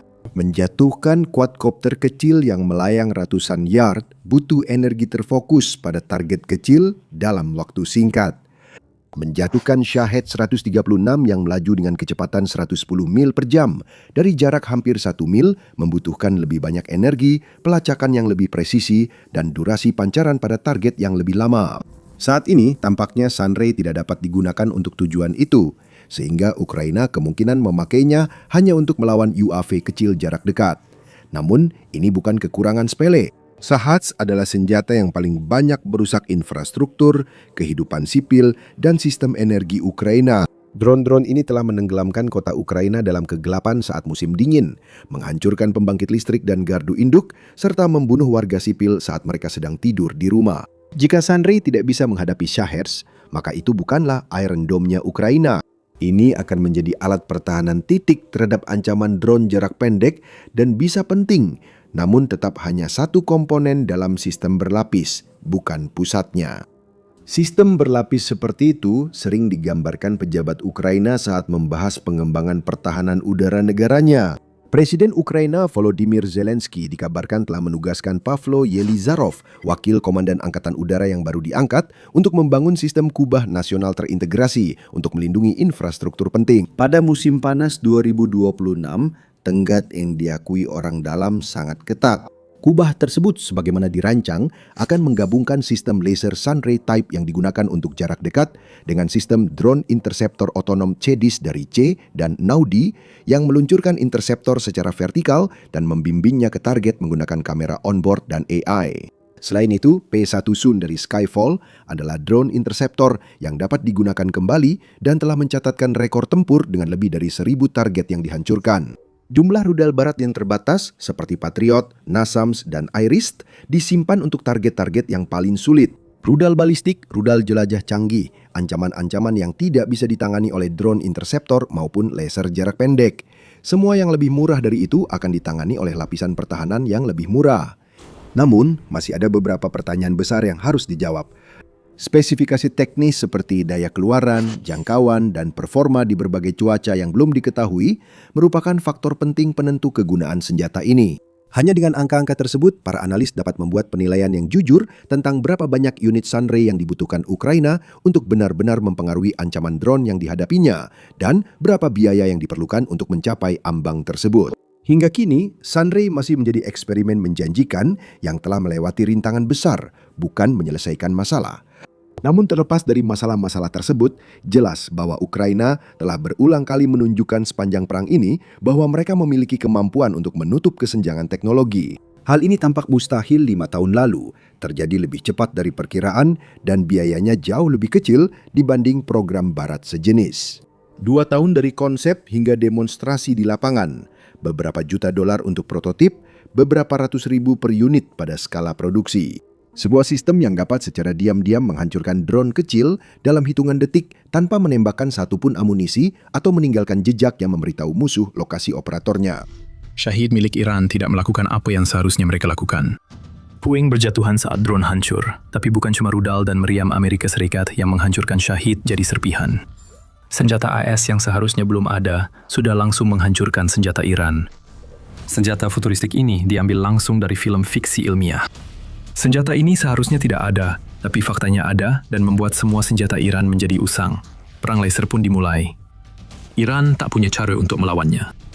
Menurut New York Post, kapal perusa Angkatan Laut AS di lepas pantai Timur Tengah kini dilengkapi senjata yang belum pernah terlihat.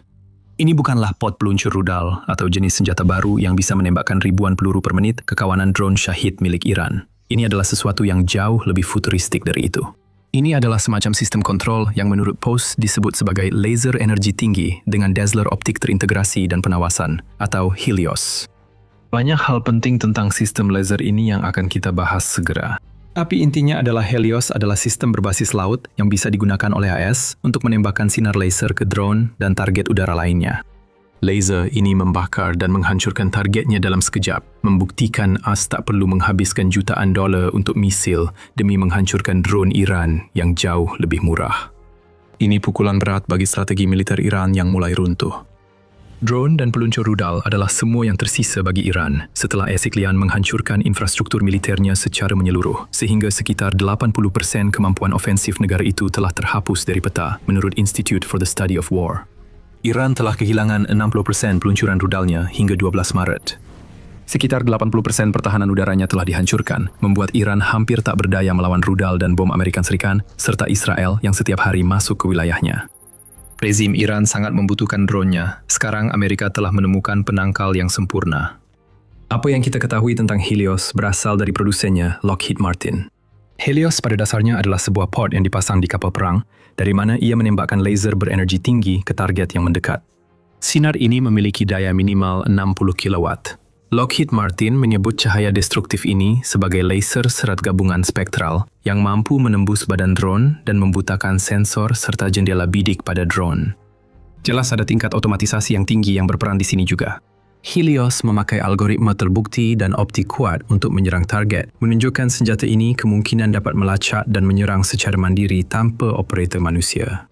Konsepnya tampaknya adalah menempatkan sebuah pod Helios di kapal dan kemudian membiarkannya menembakkan laser ke apapun yang menjadi ancaman dari udara. Sistem ini juga punya banyak keunggulan menurut Lockheed Martin pada 2021. Sistem Helios punya kapasitas tembak besar, daya tembakan rendah, kecepatan secepat cahaya, dan respons presisi untuk memenuhi kebutuhan armada saat ini. Arsitektur yang matang dan scalable ini mendukung peningkatan daya laser untuk menghadapi ancaman di masa depan menurut perusahaan itu. Terjemahan dari bahasa pemasaran. Helios hampir tidak memerlukan biaya apapun, dapat menembak selama masih memiliki daya, dan akan menjadi lebih baik lagi di masa depan. The New York Post menambahkan ada kemungkinan interaksi manusia dengan Helios, khususnya terkait kepala yang bisa diarahkan. Diduga, ini berarti operator dari dalam kapal perang tempat Helios dipasang dapat memutar pod penembak laser ke arah target yang mendekat sebelum membiarkan sistem otomatis yang ada di dalam pod tersebut menangani penembakan lasernya. Semua ini terdengar terlalu bagus untuk jadi kenyataan atau mimpi buruk bagi rezim Iran. Tapi kita tahu bahwa sistem ini benar-benar berfungsi karena uji coba sudah membuktikan bahwa Helios benar-benar ampuh. Amerika Serikat mungkin juga memiliki senjata futuristik lain yang sedang dikerahkan. Tapi kita akan membahas itu beberapa menit lagi. Di sisi pengujian, Naval News melaporkan pada awal tahun 2025 bahwa Angkatan Laut Amerika Serikat melakukan uji coba menggunakan Helios pada akhir tahun sebelumnya. Dalam uji coba itu, Amerika Serikat mencoba menghantam sasaran yang merepresentasikan ancaman rudal jelajah dari dek USS Preble. Kita hanya tahu sedikit, sebab laporan tahunan 2024 dari Direktur Pengujian dan Evaluasi Operasional yang mengonfirmasi pengujian senjata laser tidak memberi banyak detail lain. Amerika Serikat mengumpulkan data tentang kinerja Helios melawan ancaman seperti rudal yang dapat digunakan untuk pengembangan sistem ini agar semakin baik menurut Lockheed Martin. Navy Times memberikan sudut pandang berbeda tentang laporan tahunan 2024 ini. Mereka mengklaim bahwa uji coba Angkatan Laut Amerika Serikat memang berhasil, meskipun dilakukan terhadap drone, bukan senjata jenis rudal jelajah. Selain itu, New York Post melaporkan bahwa Angkatan Laut Amerika Serikat mengatakan pada awal Februari bahwa mereka juga telah menggunakan Helios dalam uji coba yang berhasil, yang mengakibatkan penghancuran 4 drone. Navy Times menerbitkan foto yang diambil dari laporan tersebut, memperlihatkan cahaya putih besar keluar dari USS Preble, memberi gambaran kekuatan laser ini. Ini bukanlah seberkas cahaya tipis seperti yang biasa Anda lihat pada bom laser. Ini adalah semburan panas membara tanpa henti yang dilepaskan dari jenis kapal yang juga jadi target drone Shahid Iran. Helios terbukti efektif dan menurut New York Post, senjata ini telah digunakan melawan kawanan Shahid Iran. Ada 2 catatan penting dalam cerita ini. Pertama, Amerika Serikat belum mengonfirmasi secara resmi penggunaan Helios di Iran.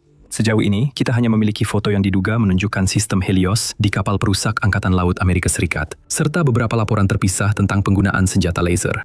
Untuk catatan kedua, bisa jadi Helios salah diidentifikasi, atau ada senjata laser lain yang turut menambah kekuatan futuristik Amerika Serikat di Iran. Senjata apa itu? Kami akan segera memberitahu Anda semuanya. Saat kita membahas ini, Anda menonton acara militer. Jika ingin lebih banyak wawasan seperti ini, pastikan sudah berlangganan. Kami membahasnya seperti ini setiap minggu. Untuk senjata lainnya, itu adalah Odin.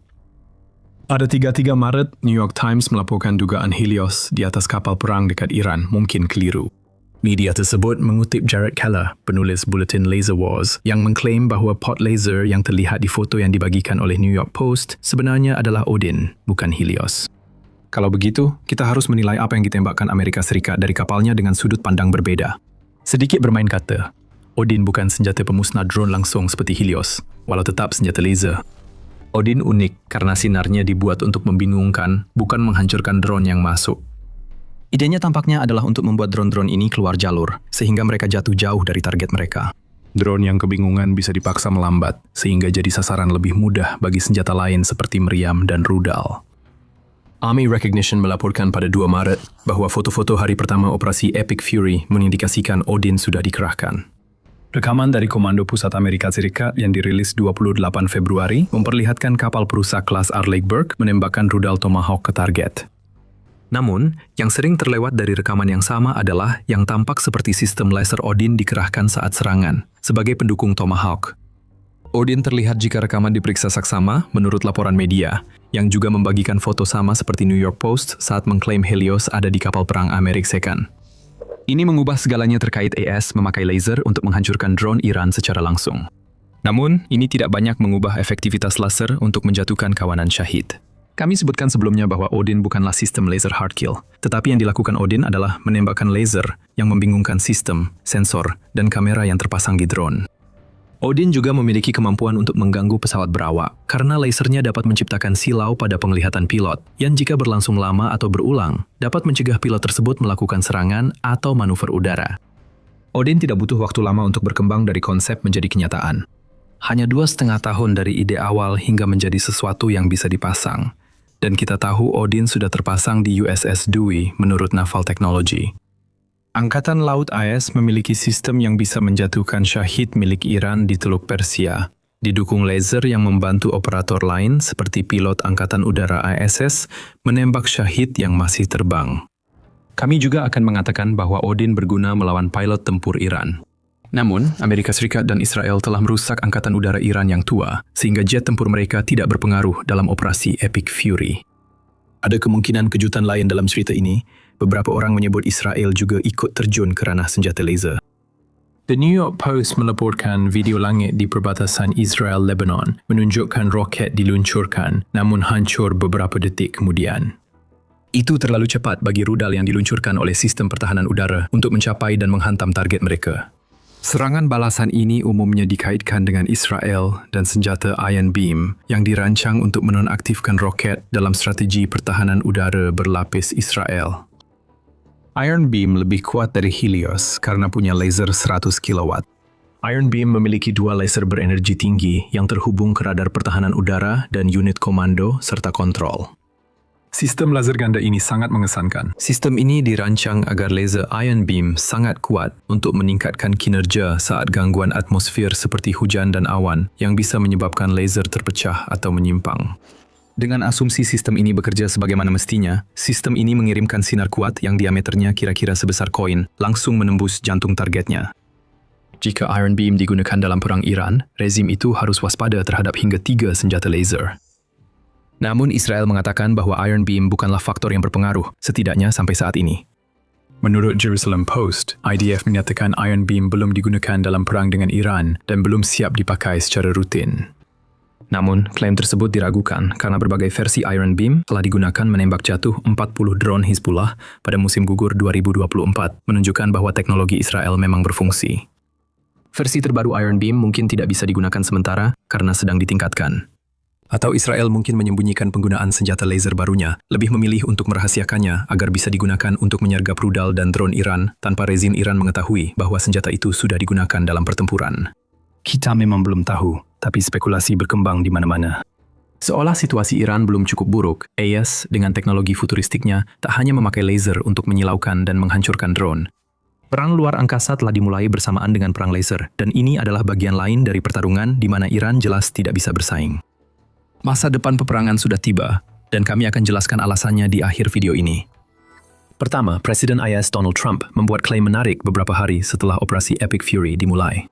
Dia menyatakan militer Amerika Serikat dan IDF mampu menyerang lokasi peluncuran rudal Iran dalam 4 menit setelah peluncuran.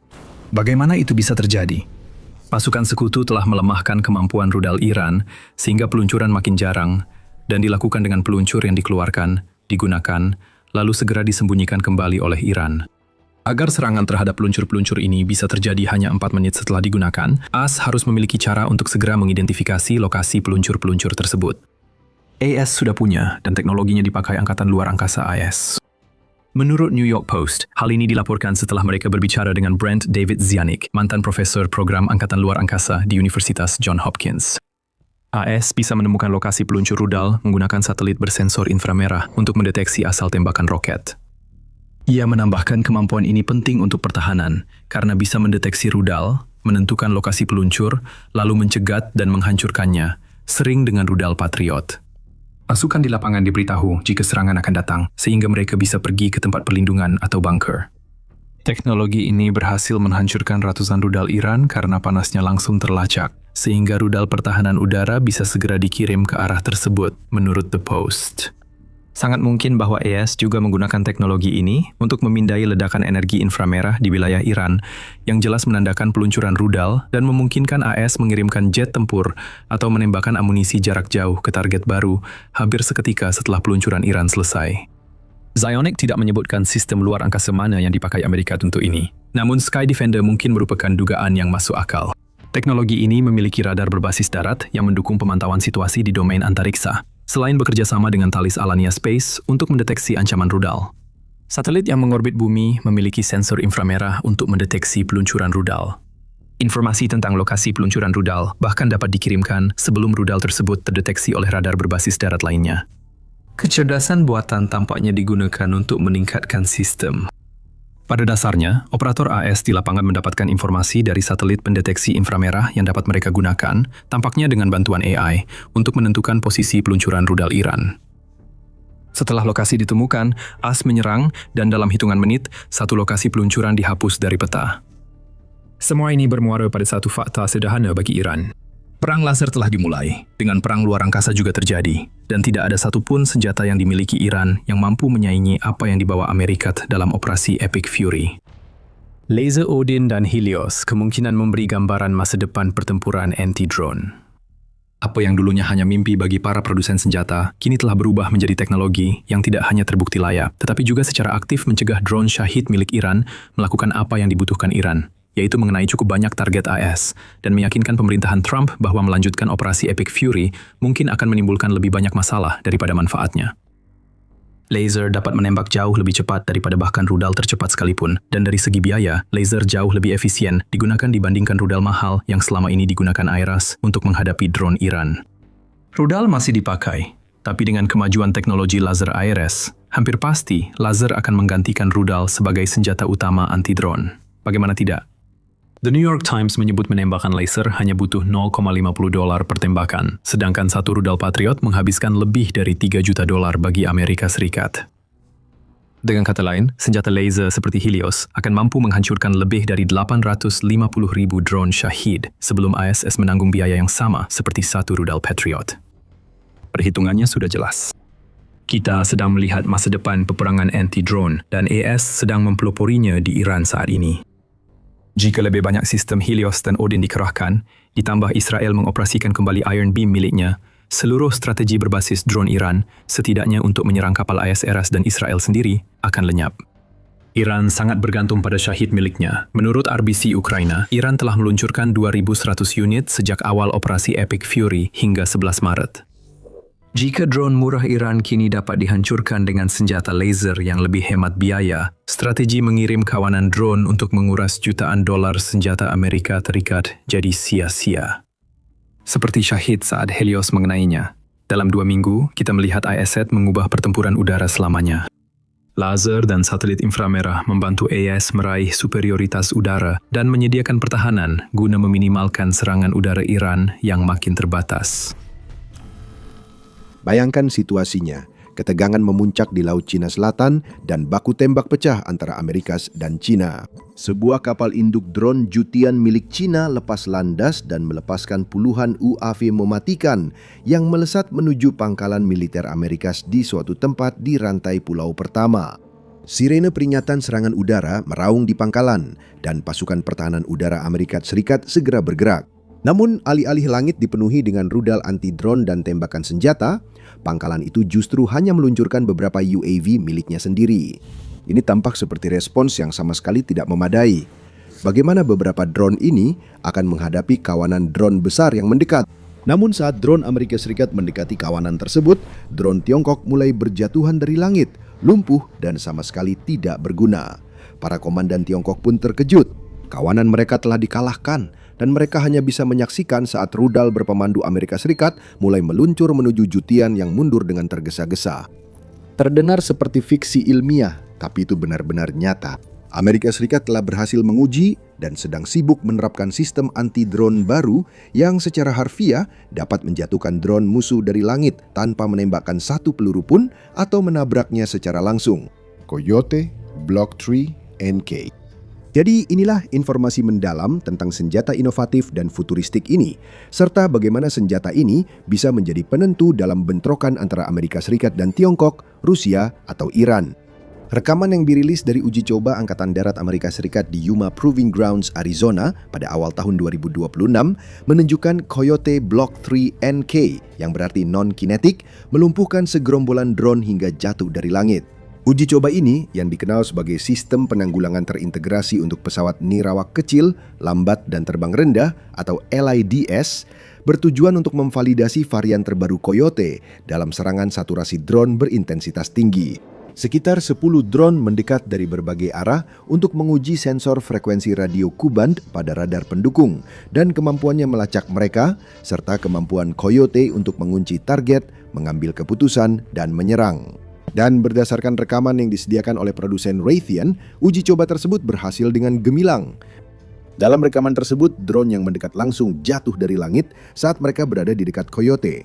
Tidak ada satupun yang lolos. Lalu sebagai pelengkap, setelah misinya selesai, Coyote diarahkan ke dalam jaring besar sehingga bisa diambil kembali dalam keadaan utuh dan kemudian digunakan ulang. Pengujian menunjukkan bahwa drone Coyote Block 3 NK kemungkinan sudah siap untuk dikerahkan kalau memang belum dikerahkan sebelumnya. Itu akan membuahkan hasil dari proses yang dimulai secara serius setengah dekade yang lalu.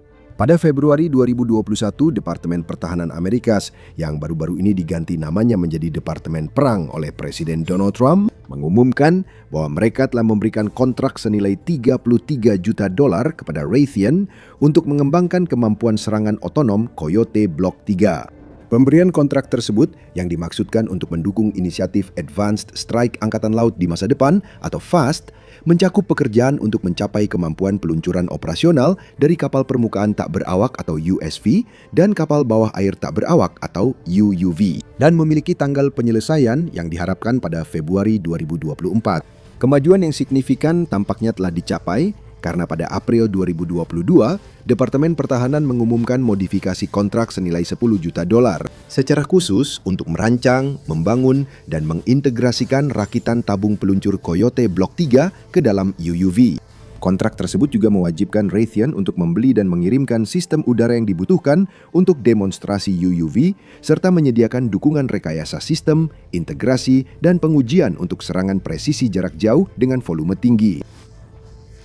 Dari USV dan tembakan HVL RPF. Raytheon juga ditugaskan untuk menyediakan personel dukungan lapangan, kesiapan pengujian, koordinasi keselamatan dan manajemen program, serta integrasi opsional peralatan yang disediakan pemerintah untuk muatan depan dan pengujian. Semua itu diharapkan selesai pada akhir November 2023. Kemudian pada Mei 2023, Raytheon menerima kontrak tambahan penggantian biaya dengan imbalan tetap senilai hingga 147 juta dolar untuk menyelesaikan modifikasi-modifikasi ini. Pekerjaan ini sekarang diharapkan selesai paling lambat pada hari Natal 2024. Coyote kini terlihat dalam rekaman uji coba terbaru. Drone itu diluncurkan dari peluncur darat. Penjelasan lebih lanjut akan saya sampaikan nanti. Jadi belum jelas apakah mereka sudah diuji atau digunakan pada USV atau UUV milik Angkatan Laut. Namun waktu uji coba terbaru ini dan keberhasilannya sangat berarti, bukan hanya untuk implikasi militernya, tetapi juga untuk Trump dan para pemegang saham RTX Corp, perusahaan induk Raytheon.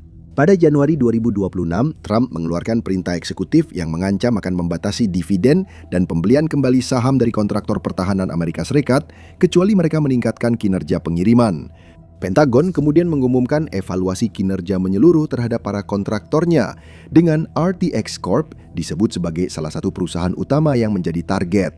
Perusahaan itu bersama perusahaan pertahanan besar seperti Lockheed Martin dan Northrop Grumman kini ditekan untuk meningkatkan produksi senjata sambil tetap menjaga keuntungan investor yang beberapa tahun terakhir sangat menggiurkan. Harga saham RTX mungkin turun hampir 1% dalam beberapa minggu setelah pengumuman Trump, tetapi naik lebih dari 60% dibandingkan tahun lalu dan 175% dibandingkan 5 tahun lalu. Jadi, berhasil mengirimkan Coyote Block 3 NK meskipun pengujian ini dilakukan lebih dari setahun setelah tanggal pengiriman yang diharapkan, seharusnya sangat membantu untuk menutupi keterlambatan pengiriman Raytheon yang lain yang baru-baru ini menjadi sorotan, seperti pada bom luncur AGM-154C Joint Standoff dan rudal SM-6. Hal ini seharusnya membuat Trump dan investor senang, apalagi jika melihat potensi militernya. Itu karena saat ini, Coyote 3 adalah senjata yang unik, dengan kemampuan dan kegunaan yang membedakannya dari senjata lain di kelasnya. Dan menampilkan sistem senjata baru yang paling menarik dan berdampak adalah keahlian kami di acara militer ini bersama dengan pelaporan dan analisis terbaru tentang perkembangan militer di semua titik panas utama di planet ini. Jadi berlanggananlah ke saluran ini untuk mendapatkan bocoran eksklusif tentang apa yang sebenarnya terjadi dalam urusan militer global.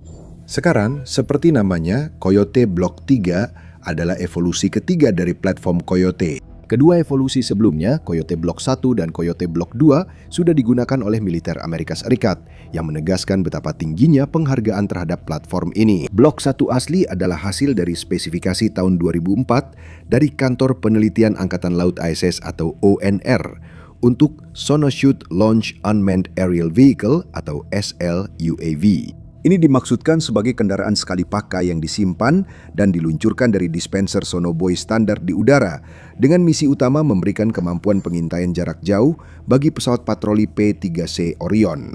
Advanced Ceramics Research Incorporated yang kemudian diakuisisi oleh Raytheon memenangkan kontrak tersebut dan menyerahkan Coyote yang melakukan penerbangan perdananya pada tahun 2007. Coyote dikemas dalam sebuah tabung yang dapat diluncurkan dari kapal menggunakan dispenser sonobuoy standar atau diluncurkan dari darat menggunakan peluncur tabung pneumatik. Setelah tabung dikeluarkan dari dispenser, parasut akan terbuka dan tabung tersebut ditarik menjauh dari badan pesawat. Kemudian, 2 pasang sayap UAV, 2 ekor vertikal, dan bilah baling-balingnya akan dibentangkan. Motor listrik kecil dinyalakan, dan autopilot memulai manuver menanjak. Coyote juga memiliki sistem navigasi berbasis GPS untuk menjalankan misi otomatis sepenuhnya, tetapi juga dapat dikendalikan melalui tautan data jarak pandang langsung. Meskipun penggunaan awal dan utama saat ini adalah untuk ISR, Coyote juga dapat dilengkapi dengan hulu ledak kinetik dan diubah menjadi amunisi berkeliaran. Selain itu, Raytheon telah berhasil mendemonstrasikan kemampuan Coyote untuk bergerombol sebagai bagian dari program teknologi Swarm UAV berbiaya rendah milik ONR atau program Locus, di mana beberapa UAV beroperasi bersama secara otonom sebagai sebuah tim. Dan kemampuan itu juga diterapkan pada varian Block 2 dan Block 3. Sebagai catatan, siapapun di Angkatan Laut Amerika Serikat, khususnya ONR, yang memberi nama program-program ini tidak mendapat penghargaan yang layak. Locus sebagai nama untuk kawanan drone, di mana akronimnya sangat pas dengan kata tersebut, adalah karya sensasional dari Departemen Penamaan.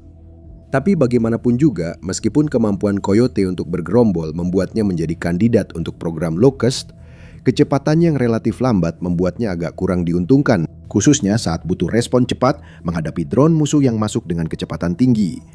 Dengan panjang 3 kaki, bentang sayap hampir 5 kaki, dan berat 13 pon tanpa hulu ledak, ukurannya sangat cocok untuk UAV yang diluncurkan dari tabung. Dan ketinggian maksimum 30.000 kaki, serta jangkauan kendali 80 mil, membuatnya sangat berguna untuk ISR di area yang luas. Namun, kecepatan maksimumnya yang hanya 80 mil per jam dan kecepatan jelajah 63 mil per jam tidak cukup cepat untuk secara efektif menghadapi, misalnya, drone Geron Rusia. Meskipun demikian, Coyote Block 1 atau lebih tepatnya versi yang ditingkatkan Block 1B menjadi komponen utama dari sistem Howler CUAS milik Angkatan Darat Amerika Serikat yang telah beroperasi sejak tahun 2019.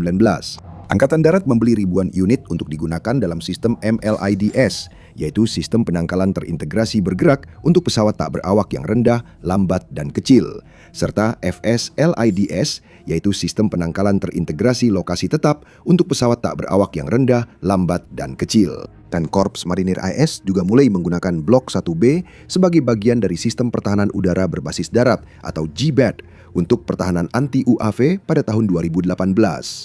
Namun sementara itu, tidak diragukan lagi, sebagian terinspirasi oleh pengalaman dari perang di Ukraina, Raytheon mengembangkan turunan bertenaga jet yang disebut Coyote Block 2. Berbeda dengan versi aslinya yang dirancang untuk misi ISR dan sebagai amunisi berkeliaran, Block 2 adalah drone pencegat, secara efektif merupakan rudal permukaan ke udara anti-drone berpemandu.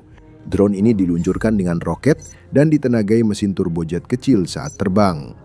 Drone ini tidak memakai sayap lipat, melainkan strake di bodi dan 4 sirip lipat untuk daya angkat serta manuver. Hulu ledak fragmentasi tungsten dioptimalkan untuk digunakan melawan drone kecil yang dapat diserang pada jarak hingga 9 mil dengan kemampuan serangan ulang jika target berhasil menghindar dari serangan pertama. Selain itu, dengan kecepatan 345 mil per jam, drone ini cukup cepat untuk mencegat sebagian besar drone besar yang masuk. Akibatnya, Angkatan Darat Amerika Serikat telah meningkatkan sistem Howler, MLIDS, dan FSLID mereka untuk menggunakan Coyote Block 2 dan Block 3 sebagai gantinya. Pada bulan Desember 2023, Angkatan Darat mengungkapkan rencana untuk membeli 6.000 unit Block 2 dan 700 unit Block 3S. Bersama dengan 252 peluncur, tetap 52 peluncur bergerak, 118 radar Kuban tetap, dan 33 radar bergerak. Raytheon juga dikontrak untuk memberikan dukungan pemeliharaan dan perbaikan setidaknya 15 sistem Coyote, baik di Amerika Serikat maupun di lokasi penempatan depan yang tidak disebutkan di berbagai belahan dunia.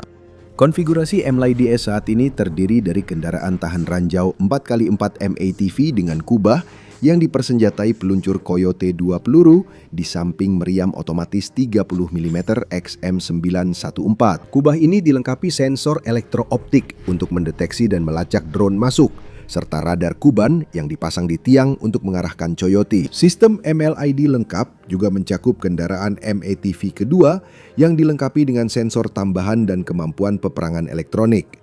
FS Leads di sisi lain adalah sistem palet 2 bagian, dengan palet pertama berisi peluncur Coyote 4 peluru dan rangkaian sensor, serta palet kedua berisi radar Kuban. Sistem frekuensi radio Kuban atau radar QRFS lebih besar dan lebih canggih dibandingkan radar QU720 yang digunakan dalam konfigurasi MLIDS. Meskipun keduanya memiliki perangkat lunak dan arsitektur yang sama, array Q720 kuadran berukuran seperempat dari array QRFS, sehingga menyediakan radar yang disesuaikan untuk kebutuhan mobilitas. Selain penggunaan utama di darat untuk Angkatan Darat, profil misi asli Coyote 2 sebagai pertahanan anti-drone Angkatan Laut masih tetap dijalankan. Pada Maret 2025, Angkatan Laut Amerika Serikat mengumumkan niatnya untuk melengkapi beberapa kapal perusak kelas Alibert dengan Coyote Block 2 bersama dengan Roadrunner M milik Anduril, sebuah drone pencegat inovatif lain yang juga menjanjikan. Ini seharusnya memberi kapal opsi pertahanan lebih hemat biaya terhadap drone serangan berperforma rendah dan menengah dibandingkan rudal permukaan ke udara berukuran penuh. Coyote Block 2 diperkirakan seharga $100.000 per unit, jauh lebih murah dibanding semua rudal permukaan ke udara Angkatan Laut Amerika Serikat. Sebagai perbandingan, pada tahun 2020, rudal SM-3 Block 11A milik Angkatan Laut AS Serikat berharga lebih dari $36 juta per unit, sedangkan versi Block 1B harganya hampir $12 juta. Rudal SM-6 berharga 4,3 juta dolar, sedangkan SM-2 berkisar antara 1,2 hingga 2,3 juta dolar tergantung variannya. Dan rudal Evolved Sea Sparrow atau ESSM berharga sekitar 1,8 juta dolar. Bahkan rudal termurah di jajaran Angkatan Laut, yaitu Rolling Airframe Missile atau RAM, harganya sekitar 905.000 dolar. Meskipun tidak jelas berapa harga Coyote Block 3S, label harga 100.000 dolar membuat Block IIS jauh lebih hemat biaya dibandingkan rudal untuk melawan drone Iran Shahed 136 dan turunan Rusia Ground 2 yang harganya berkisar antara 20.000 hingga 80.000 dolar per unit. Geron 3 bertenaga jet yang lebih baru, harganya 100.000 hingga 150.000 dolar, sehingga Coyote bisa dibilang menjadi penangkal yang sebanding dari segi biaya. Namun, masih ada ketimpangan harga besar dibanding amunisi berkeliaran buatan Tiongkok. Feilong 300D Delta Wing bertenaga bensin hanya berharga sekitar 10.000 dolar per unit. Sedangkan Shenzhen Skywing yang pada dasarnya merupakan tiruan dari Switchblade 300-600 milik AS Sirika berharga sekitar 13.000 dolar per unit, tidak termasuk hulu ledak dan sistem kendali darat. Sunflower 200 yang lebih canggih dan berpemandu pintar, kemungkinan harganya lebih mahal karena sistem pemanduannya yang lebih maju, namun tetap jauh lebih murah dari 100.000 dolar. Meskipun intersepsi yang berhasil terhadap salah satu drone ini oleh Coyote Block 2 akan mencegah kerugian akibat kerusakan jika drone tersebut mengenai sasarannya, tetap saja ada perbedaan harga 5 hingga 10 kali lipat antara pencegat dan targetnya.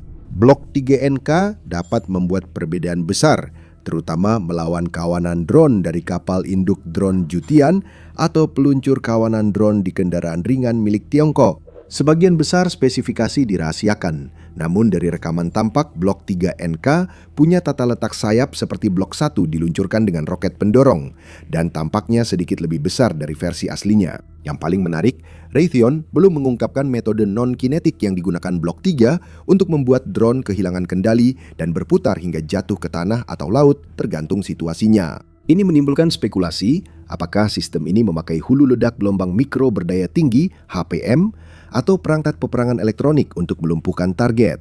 Yang pertama, bekerja dengan menembakkan ledakan energi elektromagnetik terarah yang mengirimkan kejutan listrik bertegangan tinggi melalui sirkuit target, mirip seperti cara kerja taser, dan membakar sirkuit tersebut begitu cepat sehingga drone langsung jatuh dari langit. Yang kedua, hanya menerima sinyal drone. Tentu saja, dalam rekaman dari uji coba terbaru, drone-drone itu jatuh dari langit tanpa tabrakan yang terlihat, kilatan ledakan, atau pola fragmentasi. Itu adalah ciri khas yang konsisten dengan penetralan elektromagnetik atau elektronik, bukan hulu ledak proksimitas yang akan menjadi opsi paling mungkin berikutnya. Block 3 menawarkan dua keunggulan yang sangat menarik sebagai penangkal kawanan drone. Kemampuannya menjatuhkan beberapa drone sekaligus membuat efektivitas biaya seimbang, bahkan bisa membalikan keadaan. Dalam situasi di mana drone yang dijatuhkan bisa jatuh di area berpenduduk, infrastruktur penting, atau posisi pasukan sendiri, fakta bahwa drone tersebut tidak meledak saat terkena tembakan juga dapat meminimalkan kerusakan kolateral. Seperti di Ukraina, puing drone yang dijatuhkan bisa sama merusaknya dengan serangan langsung. Selain itu, interceptor itu bisa dipulihkan dan digunakan kembali. Dari sudut pandang komandan di medan tempur, interceptor non-kinetik yang dapat dipulihkan mengubah cara satuan yang bertahan mengatur ritme pelibatannya.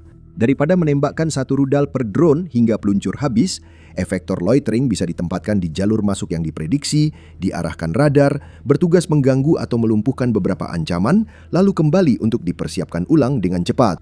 Raytheon juga telah menyoroti peningkatan terbaru yang meningkatkan kecepatan peluncuran, jangkauan, dan performa di ketinggian pada lini Coyote untuk mengikuti perkembangan UAV yang lebih berat dengan muatan lebih besar dan profil penerbangan yang lebih lama. Perusahaan juga mengklaim waktu dari pemulihan hingga siap terbang kembali pada 3NK berkurang hingga 50%. Jika ini bisa direplikasi di lapangan, dampaknya langsung meningkatkan tempo pertahanan secara berkelanjutan saat serangan berulang.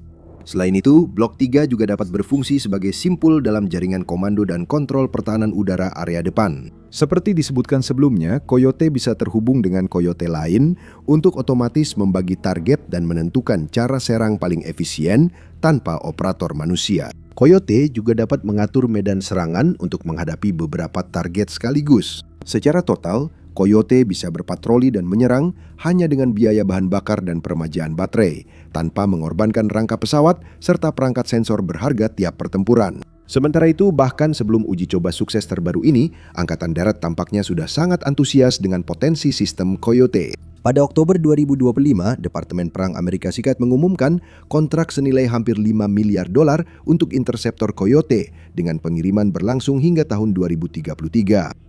Pada titik ini, Blok 3NK menawarkan nilai jual yang unik. Senjata energi terarah counter UAS dan platform HPM milik Raytheon dirancang untuk melumpuhkan drone melalui pulsa elektromagnetik, mirip dengan efek muatan non-kinetik Blok 3NK. Namun, ini adalah sistem yang dipasang, bukan drone interceptor. DM Shorad milik Angkatan Darat Amerika Serikat, singkatan dari Directed Energy Mobile Short Range Air Defense, juga mengintegrasikan teknologi laser dan HPM untuk melumpuhkan drone tanpa hulu ledak peledak. Tetapi, sistem ini juga tidak dapat berpatroli seperti Blok 3NK. Ada juga semakin banyak drone interceptor yang sedang dikembangkan di dan untuk Ukraina. Tetapi sebagian besar di antaranya bersifat murni kinetik, menjatuhkan drone dengan menabraknya atau dilengkapi dengan hulu ledak peledak. Kebanyakan drone ini tidak bisa berpatroli dan tidak dapat digunakan ulang. Sistem laser seperti Dragonfire dari Inggris mampu menembak jatuh kawanan drone dengan biaya $10 per tembakan, namun berbasis darat dan jangkauan serta ketinggiannya lebih terbatas dibanding Blok 3MK. Ini adalah senjata Ukraina yang sempurna, senyap, mematikan, hampir seperti hantu di malam hari yang hanya menunggu untuk menyerang kapan saja. Futuristik dalam arti terasa seperti diambil langsung dari film fiksi ilmiah. Senjata tak terlihat ini tidak bisa dihentikan Rusia, membuat Rusia hampir mustahil mengirimkan pesawat ke Ukraina. Senjata ini disebut Sunray, dan inilah pembunuh senyap yang siap menghantui mimpi-mimpi Rusia. Bayangkan Anda sejenak menjadi pilot Rusia. Anda telah melihat Ukraina menghancurkan ratusan rekan Anda. Anda baru saja ikut pertempuran dan hampir belum berlatih. Anda merasa 100 jam terbang atau kurang per tahun, jelas bukan angka yang bagus, dan Anda belum nyaman di pesawat. Namun, Anda sudah menerima perintah. Alih-alih menembakkan rudal dan bom luncur dari jarak aman ke Ukraina, Anda harus terbang di atas wilayah musuh. Meski gugup, Anda merasa tahu risikonya. Ukraina punya pertahanan udara seperti sistem Patriot yang dapat menghancurkan pesawat jika mengunci target. Tapi setidaknya Anda bisa melihat rudal yang datang. Rudal-rudal itu muncul di radar pesawat Anda, jadi Anda masih punya kesempatan untuk menghindari ancaman yang datang. Memang tidak terlalu menenangkan, tapi cukup saat pesawat Anda lepas landas menuju Ukraina. Terbang di atas wilayah musuh, semuanya terlihat tenang, bahkan terlalu tenang. Anda tahu sedang menuju bahaya, tapi tidak menemukan hal seperti yang diharapkan. Saat itulah semuanya terjadi. Sayap pesawat Anda tiba-tiba terbakar tanpa Anda sadari atau dengar apapun sebelumnya. Saat sirene meraung dan Anda panik mengendalikan pesawat, Anda bertanya-tanya mengapa radar tetap kosong. Anda heran mengapa pesawat Anda tidak hancur total, karena biasanya rudal menghancurkan. Namun ini berbeda, pembunuh tak terlihat seperti hantu dan sangat kuat, tidak bisa dideteksi atau dihentikan. Saat pesawat Anda jatuh, Anda menekan tombol eject, sadar bahwa Ukraina kini punya senjata tak terlihat yang mampu menghancurkan pesawat manapun yang masuk ke wilayahnya. Anda beruntung, senjata hantu ini mengenai sayap pesawat Anda. Namun Anda tahu, pilot lain tak akan seberuntung itu.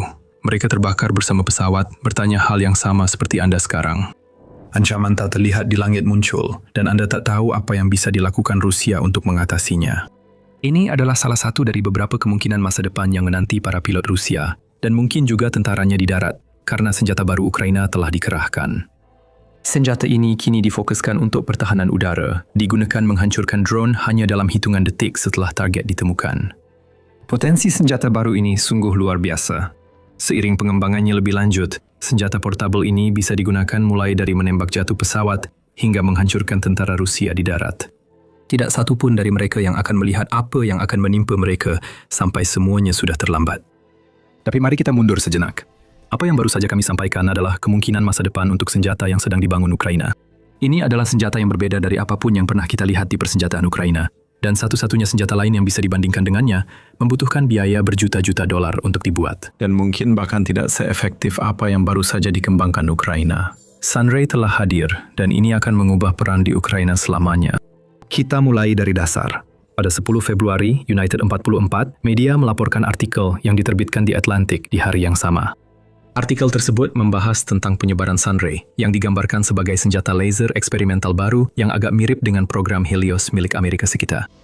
Perbedaannya, Helios butuh $150 juta untuk dikembangkan, sedangkan Sunray hanya beberapa juta dolar. Senjata ini akan dijual seharga beberapa ratus ribu dolar per unit. Itu membuat Sunray menjadi murah. Ini juga berarti senjata tersebut terjangkau bagi negara yang sangat membutuhkan pertahanan anti pesawat saat ini. Sunray kemungkinan akan membuat tentara Ukraina yang biasa pun jadi tak terhentikan saat memegang senjata itu. Informasi tentang senjata baru Ukraina yang misterius sejauh ini hanya berasal dari artikel The Atlantic. Artikel karya Simon Schuster ini menceritakan pertemuan awal jurnalis dengan senjata yang menjadi pembunuh senyap tak terduga bagi Rusia. Schuster menggambarkan pengalamannya sebagai sesuatu yang mengganggu, yang tampaknya masih terlalu ringan, mengingat betapa destruktifnya Sunray. Jurnalis itu juga menceritakan pengamatannya selama demonstrasi yang diperlihatkan Ukraina kepadanya. Demonstrasi itu dimulai dengan operator senjata menyiapkan sebuah meriam kecil di atap truk, dan ketika kami mengatakan kecil, memang benar-benar kecil. Schuster menjelaskan meriam itu seukuran teleskop milik penghobi dengan beberapa kamera di sampingnya. Anda akan segera tahu fungsi kamera-kamera itu. Namun, hal yang langsung terlihat dari awal demonstrasi ini adalah bahwa Sunray sangat portable. Teleskop penghobi bisa hanya sepanjang 1 kaki, dengan asumsi Sunray bisa dirakit di lapangan. Artinya, tentara Ukraina dapat dengan mudah membawa senjata baru itu di dalam kotak dan menyiapkannya agar siap menghancurkan sewaktu-waktu. Ini masih spekulatif. Yang bukan spekulasi adalah apa yang Schuster lihat saat senjata baru Ukraina diuji dengan perangkat Sunray. Seorang insinyur meluncurkan drone kecil ke udara. Drone itu berputar-putar selama beberapa detik, terbang beberapa ratus yard dari Sunray dan operatornya. Saat itulah kejutan berikutnya muncul. Masih ingat kamera yang kami sebutkan? Ternyata kamera itu merupakan bagian dari sistem yang membuat Sunray bisa menargetkan ancaman secara otomatis tanpa campur tangan langsung dari operatornya. Schuster menjelaskan kamera di Sunray yang mengikuti drone terbang ratusan yard jauhnya. Laser itu berputar dan kamera-kamera tersebut mengunci sasaran bergerak itu dengan penyesuaian kecil dilakukan untuk memastikan tembakan tepat sasaran. Operator hanya tinggal berteriak, "Tembak," lalu selesai. Dalam hitungan detik, drone itu terbakar seperti disambar petir tak kasat mata, lalu jatuh ke tanah dalam lengkungan api. Ketika Anda mendengar kata laser, mungkin Anda membayangkan apa yang sering terlihat di film. Sebuah sinar cahaya merah melesat keluar dari senjata, mengikuti target sampai laser itu membakar habis sasarannya. Wajar jika Anda pernah memakai pointer laser atau melihat alat bidik laser pada senjata. Fungsinya agar sinar terlihat sebagai alat penargetan, bukan untuk menghancurkan. Itu tidak berlaku untuk Sunray. Apa yang telah dikembangkan Ukraina di sini adalah senjata hantu sejati yang tersembunyi dari pandangan. Senjata itu sendiri bisa menembak dari mana saja. Saat beroperasi, Sunray tidak mengeluarkan suara, tidak ada dengungan khas, seperti yang Anda dengar pada drone FPV yang digunakan Ukraina untuk porak-porandakan pasukan Rusia. Sunray itu senyap, dan untuk lasernya benar-benar tidak terlihat.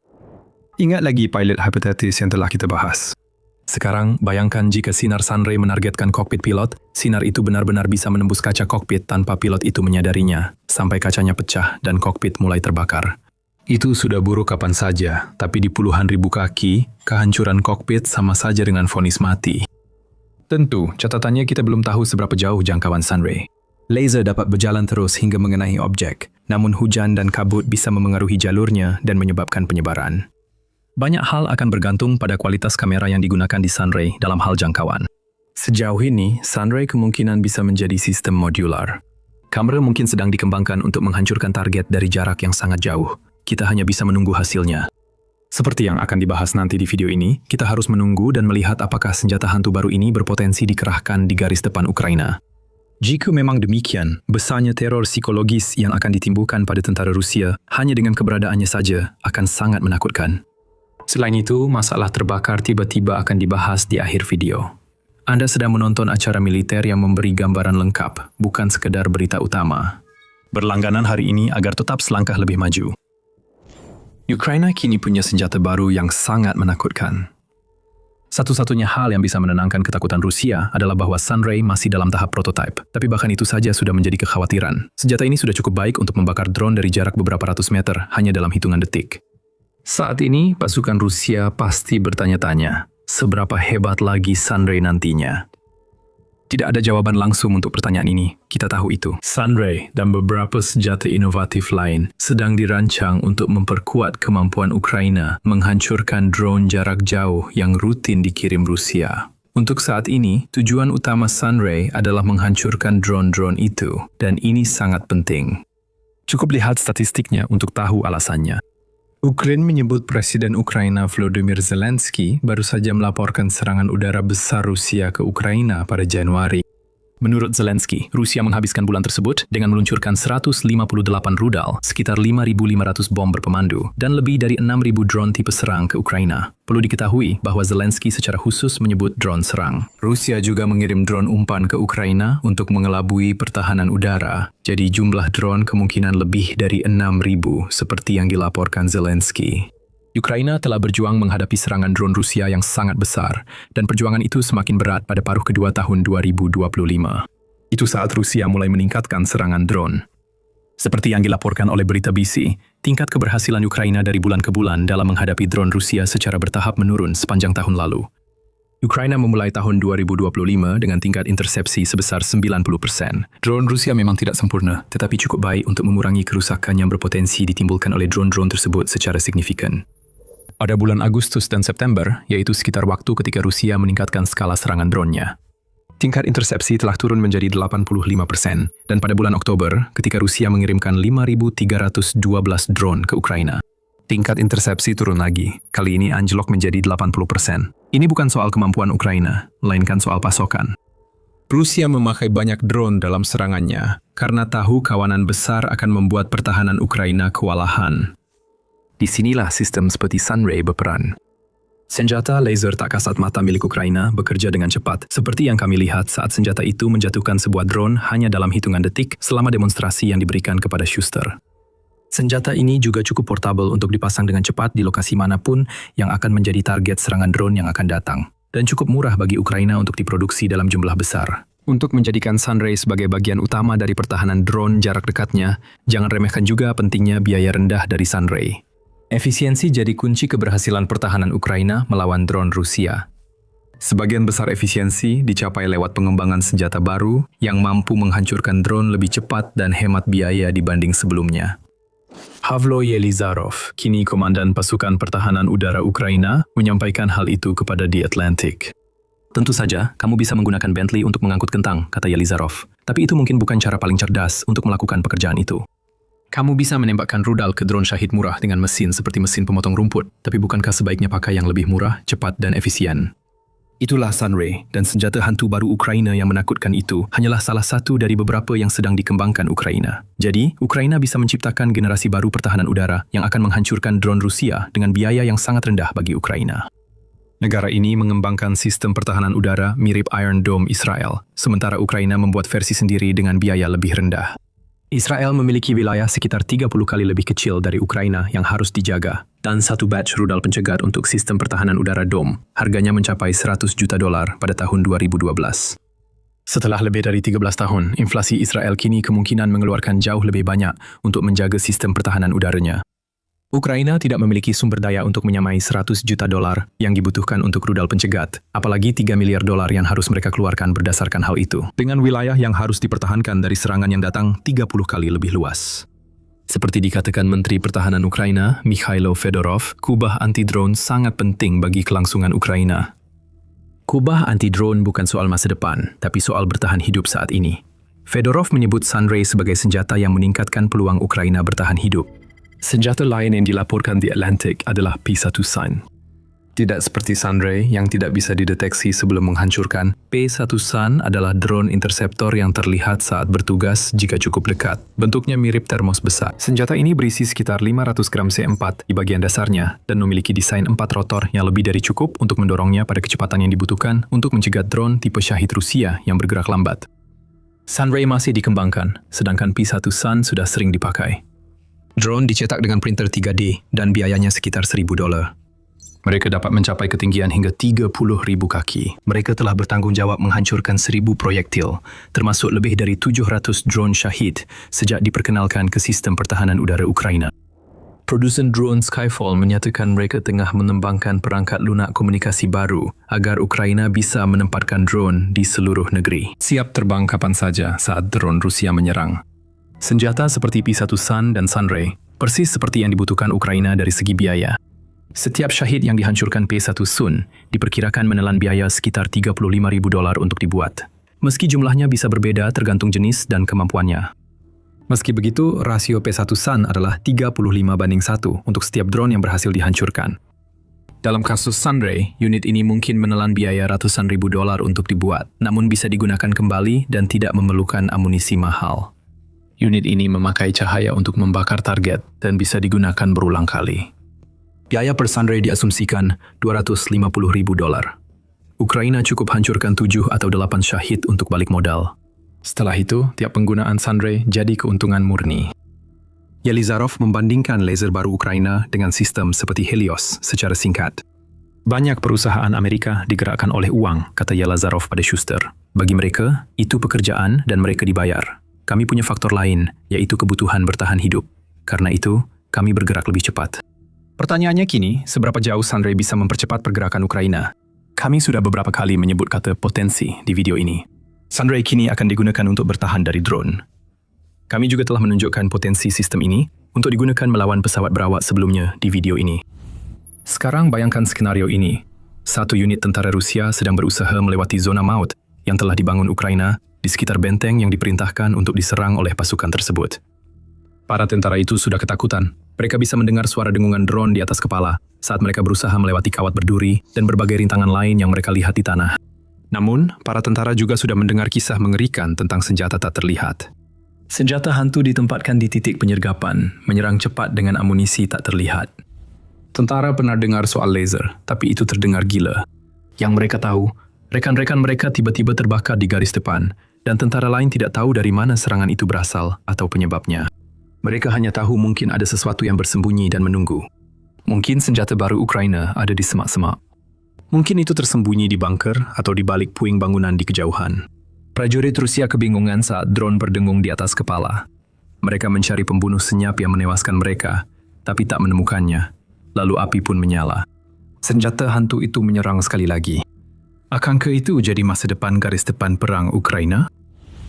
Sunray memang berpotensi, namun saat ini pembuatnya fokus pada masalah drone jarak jauh yang dihadapi Ukraina. Jika Sunray terbukti seefektif yang terlihat di bidang itu, mungkin tidak lama lagi senjata portable seperti teleskop ini mulai disembunyikan di garis depan, siap menebarkan maut tak terlihat ke arah tentara Rusia manapun yang lewat. Seperti yang telah kita lihat berkali-kali sebelumnya, Ukraina telah menunjukkan kemampuan luar biasa untuk berinovasi dengan anggaran terbatas. Sunray adalah solusi untuk masalah khusus dan mungkin punya jauh lebih banyak kegunaan di masa depan. Hal serupa terjadi pada pasukan robot Ukraina. Dalam 3 tahun, Ukraina mengubah teknologi drone darat dari nol menjadi penentu perang, dan Anda bisa melihatnya di video kami. Dan jika Anda menikmati video ini, jangan lupa untuk berlangganan kanal militer ini untuk mendapatkan liputan lebih lanjut tentang senjata-senjata terbaru dan terbaik yang lahir dari benak para inovator Ukraina. Terima kasih telah menonton.